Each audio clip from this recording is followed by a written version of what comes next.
ምንም ብዙ ማብራሪያ የሌለው ጥያቄ ልጠይቃችሁ እስኪ። መጀመሪያ ሌባ ማን ይመስላችኋል ከሴትና ከወንድ? ወንጌል ያለወጠው ይሁዳ መስታወት ለወጣት ደግሞ ይችን ሴት። በጣም እኮ የሚገርም ነው። የክርስቶስ የእጁ ታምር የቃሉ ትምህርት ያለወጠውን ይሁዳ እቺ ደግሞ የራሷ ውበት ራሷን ሰበካትና ወደ ክርስቶስ መጣች።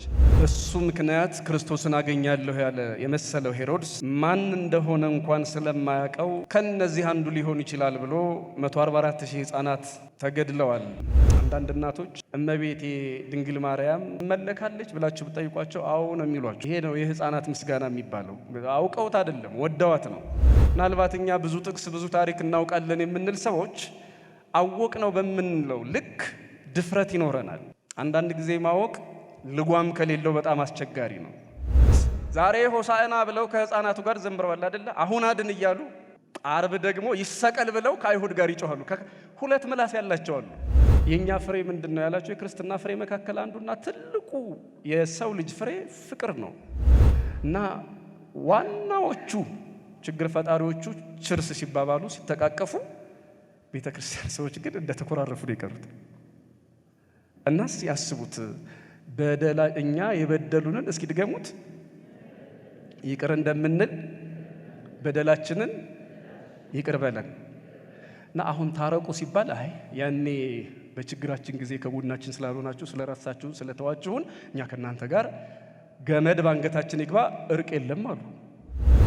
አምላካችን ክርስቶስ ምንም ኃጢአት ብንሰራ የቱንም ኃጢአት ብንሰራ ኃጢአታችንን ትተን ወደሱ ከመጣን ኃጢአት መዝግቦ አንተ ልማደኛ እያለ የሚያሸማቅቅ የሚያሳፍር አምላክ የለም። የሐዋርያትን እግር ቢያጥብማ ምን ይደንቃል? የይሁዳን አጠበው እንጂ ካቴና የሚገባውን እግር እሱ አጠበው፣ እሱ ሳመው። አዘነች ድንግል አለቀሰች። ከዚህ በመቀጠል የምንሄደው ወደምንወደው ወደምንሳሳለት መምህራችን ነው።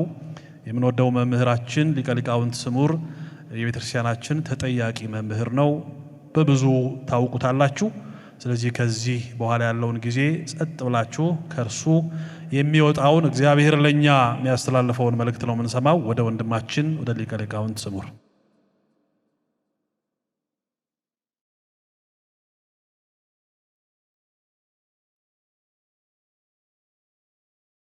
በስመ አብ ወወልድ ወመንፈስ ቅዱስ አሐዱ አምላክ አሜን። የተወደዳችሁ የእግዚአብሔር ቤተሰቦች፣ የእናታችን የቅድስት ድንግል ማርያም የቃል ኪዳን ልጆች በአምላካችን በልዑል እግዚአብሔር ስም እንደምን ዋላችሁ? በቤቱ የሰበሰበን እስከዚህ ሰዓት ድረስ የጠበቀን አምላካችን እግዚአብሔር ስሙ የተመሰገነ ይሁን። የመጎብኘት ዘመን በሚል ርዕስ እንቆያለን። እስኪ የሰማችሁኝ ቃሉን ምን አልኳችሁ? የሉቃስ ወንጌል ምዕራፍ 19 ቁጥር 44 ላይ ተጽፎ የሚገኝ ቃል ነው። የመጎብኘት ዘመን። በመጀመሪያ በሉቃስ 19:28 በማቴዎስ 21 በአራቱም ወንጌላውያን ባጭሩ የዛሬው በዓል ተጽፏል። ሁሉም ወንጌላውያን ይህንን በዓል ነግረውናል። እኔ ሉቃስ ላይ መሰረት ያደረገ ትምህርት ነው ከዚህ በዓል አንጻር ቆይታ ማደርገው። ሉቃስ 19:28 ጀምሮ መድኃኒታችን ኢየሱስ ክርስቶስን ዛሬ በአህያ ጀርባ ተጭኖ ወደ ቤተ መቅደስ የገባበትን ዕለት ስናስብ አንድ ነገር ትዝ ይለናል። ሲወለድ በእንስሳት በረት ነበረ። ወደዚህ ምድር ሲገለጥ ሲመጣ በእንስሳቱ በረት ነበረ። አሁን ይሄንን ምድር በስጋ ሊለቅ ወይም ደግሞ እንደኛ እየተራበ እየተጠማ የሚኖርበትን ሕይወት ሊጨርስ ጥቂት ቀናት ሲቀሩት በአህያ ጀርባ ሆኖ አየ ነው። መጀመሪያውንና ፍጻሜውን ከእንስሳት ጋር እያሳየን ነው። ሕፃናቱም እንደዚያው። ማቴዎስ ምዕራፍ 2 ቁጥር 16 ጀምሮ ባለው ቃል ሕፃናትን እናያቸዋለን። ክርስቶስ በመወለዱ ምክንያት የተደናገጠው ሄሮድስ ምድራዊ መንግስት የሚፈልግ መስሎት ክርስቶስን ሊገድለው ፈለገ። በሱ ምክንያት ክርስቶስን አገኛለሁ ያለ የመሰለው ሄሮድስ ማን እንደሆነ እንኳን ስለማያውቀው ከነዚህ አንዱ ሊሆን ይችላል ብሎ 144,000 ሕፃናት ተገድለዋል። ክርስቶስ በተወለደ ጊዜ መዘመር ያልቻሉ አምላካቸው ማን እንደሆነ ሳያውቁት በክርስቶስ ምክንያት ግን የሞቱ ለማን እንደሞቱ ለምን እንደሞቱ እንኳን የማያውቁ ሕፃናት ነበሩ። ዛሬ በአህያ ጀርባ ተጭኖ ወደ ቤተ መቅደስ ሲገባ የነዚያ አቻ የሆኑ ሕፃናት ደግሞ ሆሳዕና በአርያም ብለው ሲዘምሩ አየናቸው። እነዚህ ሕፃናት አፋቸው ገና ያልተፈታ ናቸው። ምናልባት ሊናገሩ ይችላሉ፣ ሚሉት ቃል ግን ምን እንደሆነ አያውቁም። ምሳሌነት አለው ከሕፃናቱ ባሻገር። አሁን በቅዳሴ በቤተ ክርስቲያን አገልግሎት ላይ ሁሉ ነገር ገብቷችሁ ላትኖሩ ትችላላችሁ። ቅዳሴው፣ ማህሌቱ፣ ሁሉም ነገር ላይ ገባን ይችላል። ስናስቀድስም በተለይ አብዛኛው ግዕዝ ነው። ከዚህ አንጻር ላንረዳው እንችላለን። ግን ተንሥኡ ለጸሎት ሲባል እግዚኦ ተሳህለነ ሰላም ለኩልክሙ ምስለ መንፈስከ እያልን ቅዳሴው ላይ እንሳተፋለን። ባይገባን እንኳን ተሰጦ ብንቀበል ሳይገባን እንኳን ቆመን ማህሌት ብንሳተፍ የሕፃናት ዝማሬ አድርጎ ዝማሬያችንን ጸሎታችንን መቀበል የሚችል አምላክ ነው አምላካችን። ሁሉን ነገር እንደው አብራርታችሁ ካላወቃችሁት የሚል አምላክ አይደለም። በሕፃንነት ዝም ብለው ታውቃላችሁ። አንዳንድ እናቶች እመቤቴ ድንግል ማርያም ትመለካለች ብላችሁ ብትጠይቋቸው አዎ ነው የሚሏችሁ። ይሄ ነው የሕፃናት ምስጋና የሚባለው። አውቀውት አይደለም ወደዋት ነው። የሚወዱትን መልአክ ብትጠይቁት ታከብሯላችሁ ወይስ ደግሞ ማክበር ነው ማምለክ ነው ብላችሁ ብትጠይቋቸው ሁለቱን ላይ ያብራሩት ይችላሉ። እንዲሁ ግን ይወዱታል። የሕፃናት ዝማሬ ማለት ይሄ ነው። መቼም በአባቱ ፊት የማይኮላተፍ የማይሳሳት ሕፃን የለም። ሳይገባቸውም ይሁን ገብቷቸው አንዳንድ ጊዜ ሰዎች ስህተት ሊሰሩ ይችላሉ። በትህትና ካደረጉት እሱ የሕፃናት ዝማሬ ይባላል። እግዚአብሔር ቃል አንደበታቸው ላይ ያስቀመጠ ሕፃናቱ ነቢያትን አውቀው አይደለም ወይ ከክርስቶስ ተምረው አይደለም ሆሳዕና በአርያም ያሉ። ሽማግሌዎች ዝም ሲሉ አፋቸውን ሲያሽጉ ሕፃናት የዘመሩበት ምስጢር የመጀመሪያው ምክንያት ይሄ ነው። ሕፃና ህሊና የሆኑ ሰዎች አሉ። በመንፈስ ቅዱስ ራሳቸውን ንጹሕ አድርገው አምልኮ ላይ የሚሳተፉ የእግዚአብሔርን ስም የሚጠሩ ቅዱሳንን የሚወዱ አሉ። ግን ሃይማኖታዊ ነገር ያን ያህል የማይረዱ በቅንነትና በደግነት የሚኖሩ የነሱን ምስጋና ተቀብዬ እኖራለሁ ሲል ነው። ምናልባት እኛ ብዙ ጥቅስ ብዙ ታሪክ እናውቃለን የምንል ሰዎች አወቅ ነው በምንለው ልክ ድፍረት ይኖረናል። አንዳንድ ጊዜ ማወቅ ልጓም ከሌለው በጣም አስቸጋሪ ነው። ድንበር የሌለው እውቀት፣ ፍርሃት የሌለው እውቀት በሕይወታችን ሲኖር ያስቸግራል። ስለዚህ የሕፃናቱን አፍ ከፍቶ ዛሬ ሆሳዕና በአርያም የሚል ዝማሬ የተቀበለው አምላካችን ክርስቶስ በመንፈስ እንደ ሕፃን ሆነው ያን ያህል መረዳት ያን ያህል እውቀት የሌላቸውን ሰዎች ምስጋና ተቀብዬ እኖራለሁ ሲል ነው። በሌላ መልኩ ግን ቅድም እንዳልኩት የእነዚህ አቻዎች በክርስቶስ ምክንያት ተገድለው ነበረ። ለማያውቁት አምላክ የማያውቁት ሞት መጥቶባቸው ነበረ። አሁን ግን ባይረዱትም የነቢያትን ትንቢት አንብበው ባይረዱትም የሐዋርያትን ትምህርት ሰምተው በአህያ ጀርባ ተጭኖ ሲሄድ በዓይናቸው የሚያዩትን ጌታ ሆሳዕና እያሉ የሚዘምሩ ሕፃናት መጥተዋል። እነዚህ ሕፃናቱ በሽማግሌዎች ላይ መፈራረጃ ሆነው የተነሱ ናቸው። እንግዲህ በዚህ ሁኔታ ክርስቶስ አምላካችን በአህያ ጀርባ ተጭኖ ወደ ቤተ መቅደስ የሄደበት ጊዜ ነው። መቼም ይህን ትምህርት ብዙ ጊዜ የዓመት ቃል እግዚአብሔር ነውና ትሰሙታላችሁ ብዬ ገምታለሁ። ያልሰማችሁት ትምህርት የምናገር አይመስለኝም። ምናልባት ሰምታችሁት የረሳችሁትን ነው ላሳስባችሁ የምችለው። አንድም ቀን በአህያ ጀርባ ተጭኖ ወይ ደግሞ በሰረገላ ሄዶ አያውቅም ክርስቶስ። በባህር ላይ ሲያስተምር ጀልባ ይጠቀማል፣ በጀልባ ይሄዳል፣ ይጓዛል። ከዚያ ውጭ ግን ከባህር ወጥቶ በየብስ ሲሄድ አንድም ቀን የአህያ ጀርባ ወይም ደግሞ ነገስታትና መኳንንት ወይ የእስራኤል ባለሀብቶች የሚያደርጉትን የሚጠቀሙትን ሰረገላ ተጠቅሞ አያውቅም። እንዲያውም በዮሐንስ ወንጌል ምዕራፍ 4 ላይ ከመንገድ የተነሳ ደክሞት ያችን ሳምራዊቷን ብርፍሴንያ ተብላ የምትጠራዋን ሴት ውሃ ሲጠይቃት እናስታውሳለን። ደክሞት ነው የሚለው ዮሐንስ። ወደ ኪሞ ጊዜ ኢየሱስ በሐዊረ ፍኖት በመንገድ ደክሞ ነው የሚለው። ከመሄዱ ብዙ ከመራመዱ የተነሳ በለበሰው ስጋ ደክሞ ውሃ ሲለምን ነበረ። ጥላ ተጠልሎ ነበረ ዛፍ ላይ ማለት ነው፣ የውሃ ዳር አጠገብ። ያኔ እንዲህ እየደከመ የአህያ ጀርባ ያልፈለገ ወይ ደግሞ ሰረገላ ያልፈለገ ጌታ ዛሬ ለምንድን ነው የአህያ ጀርባ ፈልጎ በአህያ ጀርባ የተጫነው? ይሄም እንግዲህ ሁሉንም ነገር መናገር ባይቻል የተወሰኑ ነጥቦችን እናነሳለን። መጀመሪያ እንደምታውቁት በሁሉም ወንጌላት የተጻፈው በተለይ እኔ እንግዲህ መነሻ ይሆናል ያልኳቸው የሉቃስ 19 ነው፣ ቁጥር 28 ጀምሮ ከሐዋርያቱ ሁለቱን ላከ፣ በፊታችሁ ወዳለ አገር ሂዱ አለ። እነሱን የላከበት ቦታ የካህናት መኖሪያ ነው። በነገራችን ላይ ቤተፋጌ ማለት የካህናቱ መኖሪያ አካባቢ ነው። ካህናት የብሉይ ኪዳን ካህናት መንደራቸው፣ ሰፈራቸው ነበረ ያ አካባቢ። ያለ ምክንያት አይደለም። እዚያች ቦታ ላይ ሲደርስ ሂዱ ወደፊታችሁ ያለው መንደር አህያ ታገኛላችሁ፣ ፈታችሁ አምጡልኝ፣ ለምን ይህን ታደርጋላችሁ ብሎ ማንም ቢጠይቃችሁ ባለቤታቸው ይፈልጋል በሉ ብሎ ይጣካቸው ያለ ምክንያት አይደለም። ያ የካህናት መንደር ነው እና ሁለቱን ደቀ መዛሙርት ሄዳችሁ ፈታችሁ አምጡልኝ አለ። ብዙ ያልታሰሩ አህዮች ነበሩ። የታሰሩትን አህዮች መረጠ። ያልታሰሩ ብዙ አህዮች አሉ፣ ግን የታሰሩትን ለምን ፈለገ? ኃጢአት አስሯቸው መታሰራቸውን ያላመኑ አጋንንትን ሊያድን አልመጣም። ኃጢአት አስሯቸዋል፣ ግን መታሰራቸውን አያምኑም አጋንንት። ስለዚህ እነሱን ሊያድን አልመጣም። መታሰሩን ያወቀ ሰው የሚባል ፍጥረት አለው ክርስቶስ። እነዚህ አህዮች የሰውን ልጅ የሚወክሉ ናቸው። 5500 ዘመን የነበረውን የሰውን ልጅ የሚወክሉ ናቸው በመጀመሪያ።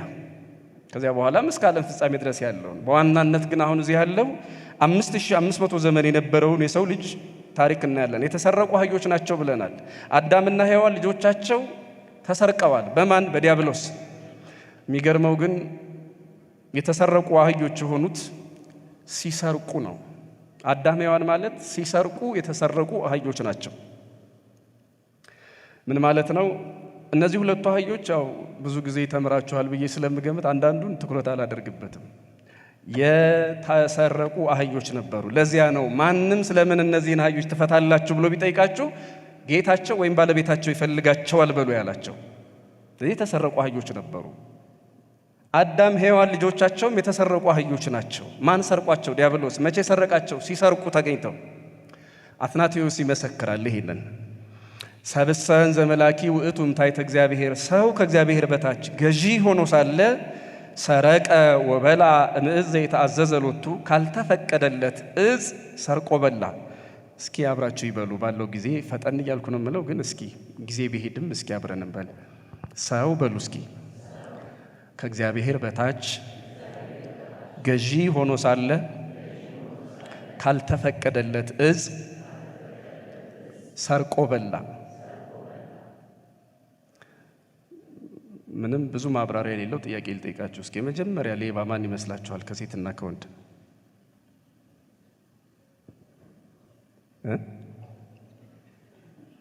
ምን አላችሁ? ወንዶች እስኪ ንገሩኝ። ሴት ወይስ ወንድ? በምድር ላይ የመጀመሪያ ሌባ የሚባል እሺ፣ ሴቶች ንገሩኝ። እነሱ ተሽኮርመመዋል። ሴት ወይስ ወንድ? ወንዶች እንደዛ ነው ያላችሁ? ትትና መሰለኝ። አይ ሌባ የሚል የለም እንዳትሉኝ። ይሄው አትናቴዎስ ቅዳሴውን ተመልከቱት። ሰርቆ በላ ነው። የሰረቀ ሌላ ስሙ እስኪ ምንድን ነው የሚባለው? የሚሰርቅ ሰው ምንድን ነው ስሙ? በቃ ሰረቀ ወበላ ማለት ሰርቆ በላ ነው የሚለው አትናቴዎስ፣ ቅዱስ አትናቴዎስ። የሚሰርቅ ሰው ሌላ ስሙ ሌባ ነው። ስለዚህ ሲሰርቁ የተሰረቁ ሌቦች ማለት እናም ሲሰርቁ ተገኝተው ዲያብሎስ እነሱን ሰረቃቸው። ወደ ምድረ ፋይድ ወደዚህ ጎደሎ ዓለም አምጥቶ ዲያብሎስ አሰራቸው። የታሰሩ አህዮች 5500 ዘመን በኃጢአት የታሰሩትን ነፍሳት የታሰሩትን ሰዎች ይመለከታል። የመጀመሪያው ሌባ ማን ነው ያላችሁት? ያው ሴት የሚለው ያው መቼስ በኋላ ሰዓት ካለን እናየዋለን። በነገራችን ላይ ሔዋን በእጆቿ ዕፀ በለስን ቆርጣለች። የክርስቶስን የእጆቹን ችንካር ታስታውሳላችሁ?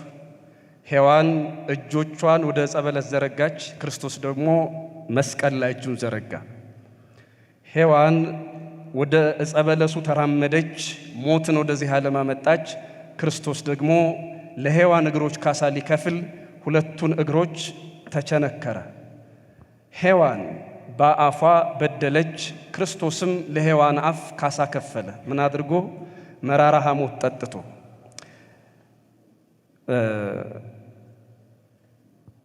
ሔዋን ናት የጀመረችው። ከዛ በኋላ ሴቶች ትተውት ወንዶች ያስቀጠሉት ይመስለኛል። ይሄን የስርቆት ሌጋሲ ይመስለኛል ነው። በእርግጥ የሴት ሌባ አለው የለውም አይጠፋም፣ ግን በብዛት ወንዶች ላይ ነው የሚነገረው በጣም። እና በነገራችን ላይ ሔዋን ዕፀ በለስን ከበላች በኋላ ሴቶች አይታመኑም ነበር። በአይሁድ ባህል አሁን ሁሉ የጠፋ አይመስለኝም። የሴት ምስክርነት የለም፣ አይታመንም ነበር። ሴት ስትናገር ማንም የሚያምናት የለም፣ በተለይ በአይሁድ ባህል። ለዚያ ነው ክርስቶስ እንደተነሳ ለማን ታየ የምታስታውሱት? ለሴት ወይስ ለወንድ? ታሪክ ሊቀይር የሞተ አምላክ ነው። የሴቶች ታሪክ ተቀየረ እና ሄዳ ማርያም መግደላዊት ለነ ጴጥሮስ ተናገረች። አላመኗትም። የመታመን ልምድ የላቸውም ሴቶች። ከዚያ በኋላ መቃብሩን ካዩ በኋላ ቅዱስ ሉቃስ ምን ይላል? ሴቶች አስገረሙናል። እኛ ተበታትነን ፈርተን ጨለማውንም አይሁድንም ፈርተን ዝም ጸጥ ባለበት እነሱ ጨለማውንም አይሁድንም ሳይፈሩ መቃብሩ ላይ ሄዱትን ሳይሆን አዩት እና ሴቶች አስገረሙናል። የሞት ዜና ወደዚህ ዓለም የመጣው በሴት ጆሮ ነበረ፣ በሴት አንደበት ነበረ። እንደገና ሞት በተነገረበት የሴት አንደበት ያው የነገረ ማርያምን እንዳልገባ እሱን እንዳልነካካ ብዬ ነው። እሱ ሰፊ ትምህርት ስለሆነ ብቻውን እነ ማርያም መግደላዊትና ሌሎችም ሴቶች ደግሞ የሕይወትን ዜና ለዓለም ይዘው መጡ። ሴት ለመጀመሪያ ጊዜ መታመን ጀመረች ማለት ነው። ተነስቷል የሚለውን ማንም አላመነ፣ ማንም። እና ደግሞ ለበጎ ነገርም የእህቶቻችን ምላስ በጣም ጥሩ ነው። ዮሐንስ እዚያ መከራውን ሲያይ ነበረ ቀኑን ሙሉ። ለዮሐንስ ታይቶ ቢሆን ቀራንዮ ላይ እንደዋለ እርግጠኛ ነኝ 12 ሐዋርያት ቢሰሙ ነው። ዮሐንስ ሄዶ ለጴጥሮስ፣ ጴጥሮስ ሄዶ ለቶማስ፣ ለያዕቆብ፣ ለምናምን ቢናገር ነው። እነ ማርያም መግደላዊት የክርስቶስን ትንሣኤ ካዩ በኋላ ሄደው ሲናገሩ ግን ድፍን እስራኤል ነው ሰምቶ ያደረ። ታውቃላችሁ፣ ጥሩ ጸጋ አላቸው ማለት ነው ለነገር ለበጎ ከተጠቀሙት። እና በሌላ መልኩ ያን ያለፈ ታሪክ ክርስቶስ ሊቀይር ነው። በሔዋን አንደበት፣ በሔዋን ጆሮ፣ በሔዋን ምላስ ሞት ነበር ወደዚህ ዓለም የመጣው። ክርስቶስ መራራ የመጠጣቱ ትንሣኤውን ለሴቶች የመግለጡ ነገር ቤዛነት ለሴትም ለወንድም የተከፈለ ዋጋ እንደሆነ እያሳየን ነበር። እና የታሰሩ አህዮች የተሰረቁ ናቸው። ምን ሲያደርጉ? ሲሰርቁ የተሰረቁ አህዮች። አዳም ሔዋን ያው ብቻዋን እንዳላነሳት መቼም ብዙ ጊዜ ከምላሳችን አይጠፉም። በኩራ ኃጢአት ስለሆኑ እኮ ነው፣ ሌላ ነገር አይደለም። ድነዋል፣ ዛሬ በክብር ነው ያሉት፣ ግን የኃጢአት ጀማሪዎች ናቸው። በዚህ ምክንያት አዳም ሔዋን እንላለን፣ ነገርን ከስሩ ነዋ። ስለዚህ አዳም ሔዋን ሲሰርቁ ተሰረቁ። ሰራቂያቸው ዲያብሎስ መጥቶ በኃጢአት ገመድ አሰራቸው። ክርስቶስ ያልታሰሩ ብዙ አህዮች እያሉ የታሰሩ አህዮችን ፈታችሁ አምጡልኝ አለ። አንድ ነጥብ እዚህ ጋር ደግሞ ወደ ነገረ ቅዱሳን ወደ ነገረ ካህናት ወስጄ ትንሽ ነገር ልበልና ወደ ሌሎቹ ነጥቦች ልምጣ። ፈታችሁ አምጡልኝ፣ እንዴት በጣም የሚገርም ቃል። ዝም ላይ ስለለመድ ነው ብዙም የምናስተውሉ አይመስለኝም። እስኪ በሉት፣ ፈታችሁ አምጡልኝ በሉ እስኪ። እሱ ራሱ ለምን አልሄደም? ራሱ ሄዶ አይፈታቸውም እንዴ? ለምንድን ነው የሚልከው? ለምንድን ነው ፈታችሁ አምጡልኝ ብሎ የነሱን እጁ የሚያደርገው? ስልጣን ከመስጠት እሱ ራሱ ባለስልጣኑ ሄዶ የእኔ ገንዘቦች ናቸው ለምን አላለም? መልእክት አለው። እሱ የሚፈታቸው አሉ፣ ደግሞም ሂዱና ፈታችሁ አምጡልኝ ብሎ የላካቸው የመፍታት ስልጣን የተሰጣቸው ሰዎችም አሉ። ጌታ ይምጣ እንጂ ጌታ ይፍታኝ እንጂ አይባልም። እሱ ብቻ ነው ፈቺ አይባልም። እሱ ስልጣን የሰጣቸው ፈቺዎች አሉ። እሱ የላካቸው ፈቺዎች አሉ። የንጉስን መልእክተኛ ሳትቀበል ንጉስን አከብራለሁ ማለት ተረት ነው፣ ውሸት ነው። የንጉሱ መልእክተኞች ናቸው እነዚህ ሁለቱ ሐዋርያት። ሄዱ፣ የታሰሩ አህዮችን አመጡለት። እስኪ ልጠይቃችሁ፣ የታሰሩ አህዮችን ፈተው ሲያመጡ እስኪ እንደው ጌታችን ከእነሱ ጀርባ ላይ ከመጫኑ አስቀድሞ እኛን ሞክራቸው ብለው በአህዮቹ ላይ ሁለቱ ሐዋርያት ተጭነው ነበረ? ቀጥታ የታሰሩ አህዮችን ለማን ያመጡት? ወደ ጌታ ነው ያደረሱት፣ ወደ ላካቸው ነው ያደረሱት። የቅዱሳን አገልግሎት ይሄ ነው። የካህናት አገልግሎት ይሄ ነው። ቅዱሳን በምልጃ በቃል ኪዳን፣ ካህናት በክህነት ስራቸው ይሄ ነው። ይፈታሉ፣ ደግሞም ወደ ፈጣሪያቸው ያደርሳሉ። እኛ ቅዱሳን ክርስቶስ የላካቸውን ቅዱሳን ክርስቶስ በክህነት ያከበራቸውን ካህናት ስናከብር ያለ ምክንያት አይደለም። የተላኩትን ማክበር ላኪውን ማክበር ነው። የማቴዎስ ወንጌል ምዕራፍ 10 ቁጥር 40 ጀምሮ እንደተጻፈው የተላከውን ማክበር ላኪውን ማክበር ነው። ስለዚህ ቅዱሳኑን ካህናቱን እግዚአብሔር ወደኛ ከላከ እነሱ ከኃጢአት የመፍታት ስልጣን ከሞት የማዳን ስልጣን አላቸው። አባቶቻችን እናቶቻችን ቅዱሳኑ ሁሉ አላቸው። ክህነቱ ባይኖራቸውም ሴቶቹ የማማለድ የማስታረቅ ከኃጢአት ይቅር የማስባል በኃጢአት የታሰረን ሰው እንዲፈታ የማድረግ ቃል ኪዳን አላቸው እና ክርስቶስ በሰው ይፈታል፣ ልኮ ይፈታል። ያውም እሱ እያለ አይመለከታችሁም መፍታት ማሰር የኔ ስልጣኔ ብቻ ነው ሳይል ሂዱና ፈታችሁ አምጡልኛል። የተላኩትም ለራሳቸው አላደረጉም። ቅዱሳን እኛን ወደ እግዚአብሔር ያደርሱናል እንጂ እኛ እግዚአብሔር ነን ብለው የራሳቸው መቅደስ አያደርጉንም። የክርስቶስ መቅደስ እንድንሆን ነው የሚያደርጉት። ለዚያ ነው ፈተው እንደው ለምን አህያ አስባችሁታል? እንደው ፈረስ ከነኮርቻው ተገኝቶ ረጅም ርቀት በእግሩ የሚሄድ ሰው ከፈረሱ ጋር ሞኝ ነው የሚባለው አይደለም? ክርስቶስ የሚጫንባቸውን አህዮች ለምን እንደሆነ ያውቃሉ። ፈተው ግን እስኪ እንደው ክርስቶስ ከመጫኑ በፊት ለምን እኛ እንሞክረውም አላሉ። ከኃጢአት በቃል ኪዳን የጠበቁትን በትምህርት በልዩ ልዩ ጸጋና ምልጃ አማላጅነት የጠበቁትን ዓለም ቅዱሳን የራሳቸው መቅደስ ሊያደርጉት አይደለም፣ ወይም ደግሞ እግዚአብሔርን ተክተው ሊመለኩ አይደለም፣ ወደ ክርስቶስ ነው የሚያደርሱት። ሐዋርያቱ ፈቱ፣ ወደ ክርስቶስ አደረሱ። ከዚህ ጋር ተመሳሳይ የሆነ ነገር አለ። የዮሐንስ ወንጌል ምዕራፍ 3 ቁጥር 29 ዮሐንስ መጥምቅን ታስታውሳላችሁ። ከጌታችን ከኢየሱስ ክርስቶስ 6 ወር ቀድሞ መምህር የነበረ ሰው ነው እና መድኃኒታችን ኢየሱስ ክርስቶስ ማስተማር ሲጀምር የዮሐንስ ደቀ መዛሙርት ሰሙ። ያ በዮርዳኖስ ያጠመቅከው እኮ እያስተማረ ነው፣ ስለ አንተ መናገር ሲገባው ለምንድን ነው በአንተ ላይ ወንበር ዘርግቶ ሌላ መምህር ሆኖ የተነሳው ብለው ደቀ መዛሙርቱ ነገር መስራት ጀመሩ። አልገባቸው። ዮሐንስ ምን አለ? ሙሽራ ያለችው እሱ ሙሽራ ነው፣ ሙሽሪት ያለችው እርሱ ሙሽራ ነው አለና ከሱ ጋር ያለው ሚዜው በሙሽራው ይደሰታል አለና እኔ ላንስ እሱ ሊልቅ ይገባል ብሎ ወደ ክርስቶስ እንዲመጡ ደቀ መዛሙርቱን ጠራቸውና የክርስቶስ ተማሪዎች እንዲሆኑ ከጋበዛቸው በኋላ ደስታ የተፈጸመ አለ። ተመልከቱ፣ ሐዋርያት የሱን ተከታዮች ተማሪዎቹን ሰብስበው ዮሐንስ መጥምቅ ወደ ክርስቶስ ካደረሳቸው በኋላ ይህ ደስታዬ ምን አለ? የቅዱሳን ድርሻ ይሄ ነው፣ ወደ ክርስቶስ ማድረስ።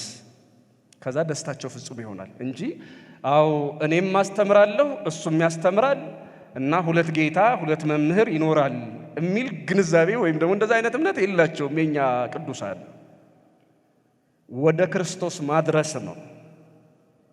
አሁን ሐዋርያቱ የታሰሩ አህዮች አገኙ፣ ወደ ክርስቶስ አመጡ። ዮሐንስ በልዩ ልዩ ትብታብ የተተበተቡ ሰዎችን አገኘ፣ ደቀ መዛሙርቱ አደረገ፣ ወደ ክርስቶስ አደረሰ፣ ደስታ የተፈጸመ አለ። ቅዱሳን ይሄ ነው ስራቸው፣ ካህናት ይሄ ነው ስራቸው። ይህን ካልን ወደ አምላካችን ክርስቶስ ስንመለስ ደግሞ የታሰሩ አህዮችን አመጡለት። በእነሱ ጀርባ አንድ ጊዜ በውርንጫዋ ሌላ ጊዜ በእናቷ ተጭኖ ወደ መቅደስ ገባ። 2 ጊዜ ማንጻት ሥራ ሰርቷል ቤተ መቅደሱን። ታስታውሳላችሁ የዮሐንስ ወንጌል ምዕራፍ 2 ላይ ምኩራብ ብለን በምናከብረው ሳምንት የመጀመሪያውን የቤተ መቅደስ ማንጻት ሥራ አድርጓል። ያውም ከጅራፍ ጋር። መቅደሱን ሊያነጹት አልፈለጉም አይሁድ። መልሰው ለካ ወደ ንግዳቸው ተመልሰዋል።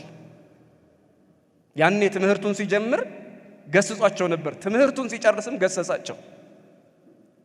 ቤተ መቅደስ ላይ ንግዳቸውን አላቆሙ። ያኔ ምኩራብ ብለን ባከበርነው ሳምንት ያ ማለት ትምህርቱን ሲጀምር ነው። አሁን ደግሞ ትምህርቱን ሲጨርስ እዛው ሲነግዱ አገኛቸው። ወንበራቸውን ገለበጣ አስወጣቸው። አሁን ጅራፍ የለም እንደመጀመሪያው። 3ኛ ይመጣል። ያው ሲነግዱ ያገኛቸዋል። ለዘላለም አፍርሶት ይቀራል። ያንን የሐሳዌ መሲህ ንግድ የሚደራበትን የአይሁድ ቤተ መቅደስ 3ኛውን ቤተ መቅደስ በሁለተኛው ምጽአቱ ያፈርሰዋል። ወይም ደግሞ በ3ኛው ቁጣው። 3ኛ ቁጣ ማለት የምኩራብ የሆሳዕና እና ደግሞ ዳግም ሲመጣ ማለት ነው። ስለዚህ ንግድ አልቆመም ማለት ነው። ያንን መቅደሱን እየነገዱበት አገኛቸው። ገስጾ ወንበራቸውን ገልብጦ አባረራቸው። አይሁድ አሁንም ንግዱን አላቆሙትም።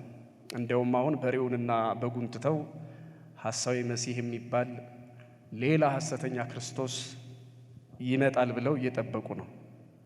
አሁን ሆሳዕና በአርያም ለወልደ ዳዊት ተብሎ ሲዘመርለት የነበረ አምላክ ይህንን ክፋታቸውን አየና ሕፃናቱንስ ለምን እንዲያውም እንዲዘምሩ ታደርጋለህ?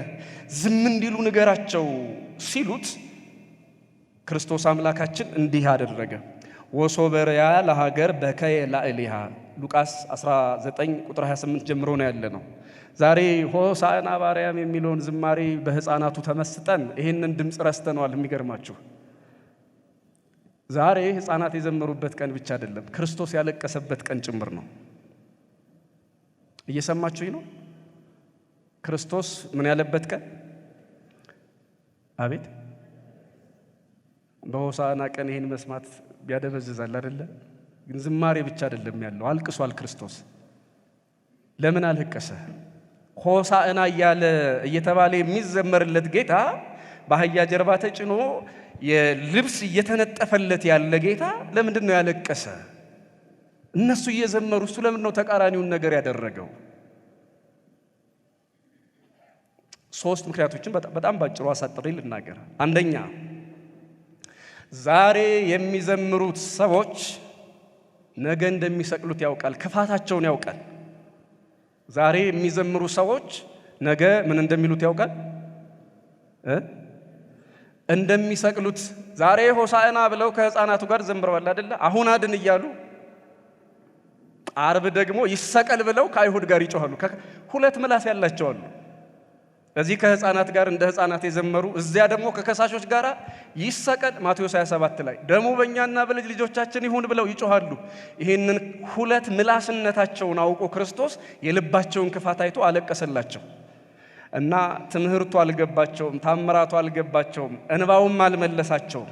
በዚህ ምክንያት ክርስቶስ የልባቸውን ክፋት አይቶ አለቀሰ ብለው ሊቃውንት ተረጎሙ። 2ኛ፣ የኢየሩሳሌምን የመጨረሻ ዕጣ ፈንታ አይቶ አለቀሰ።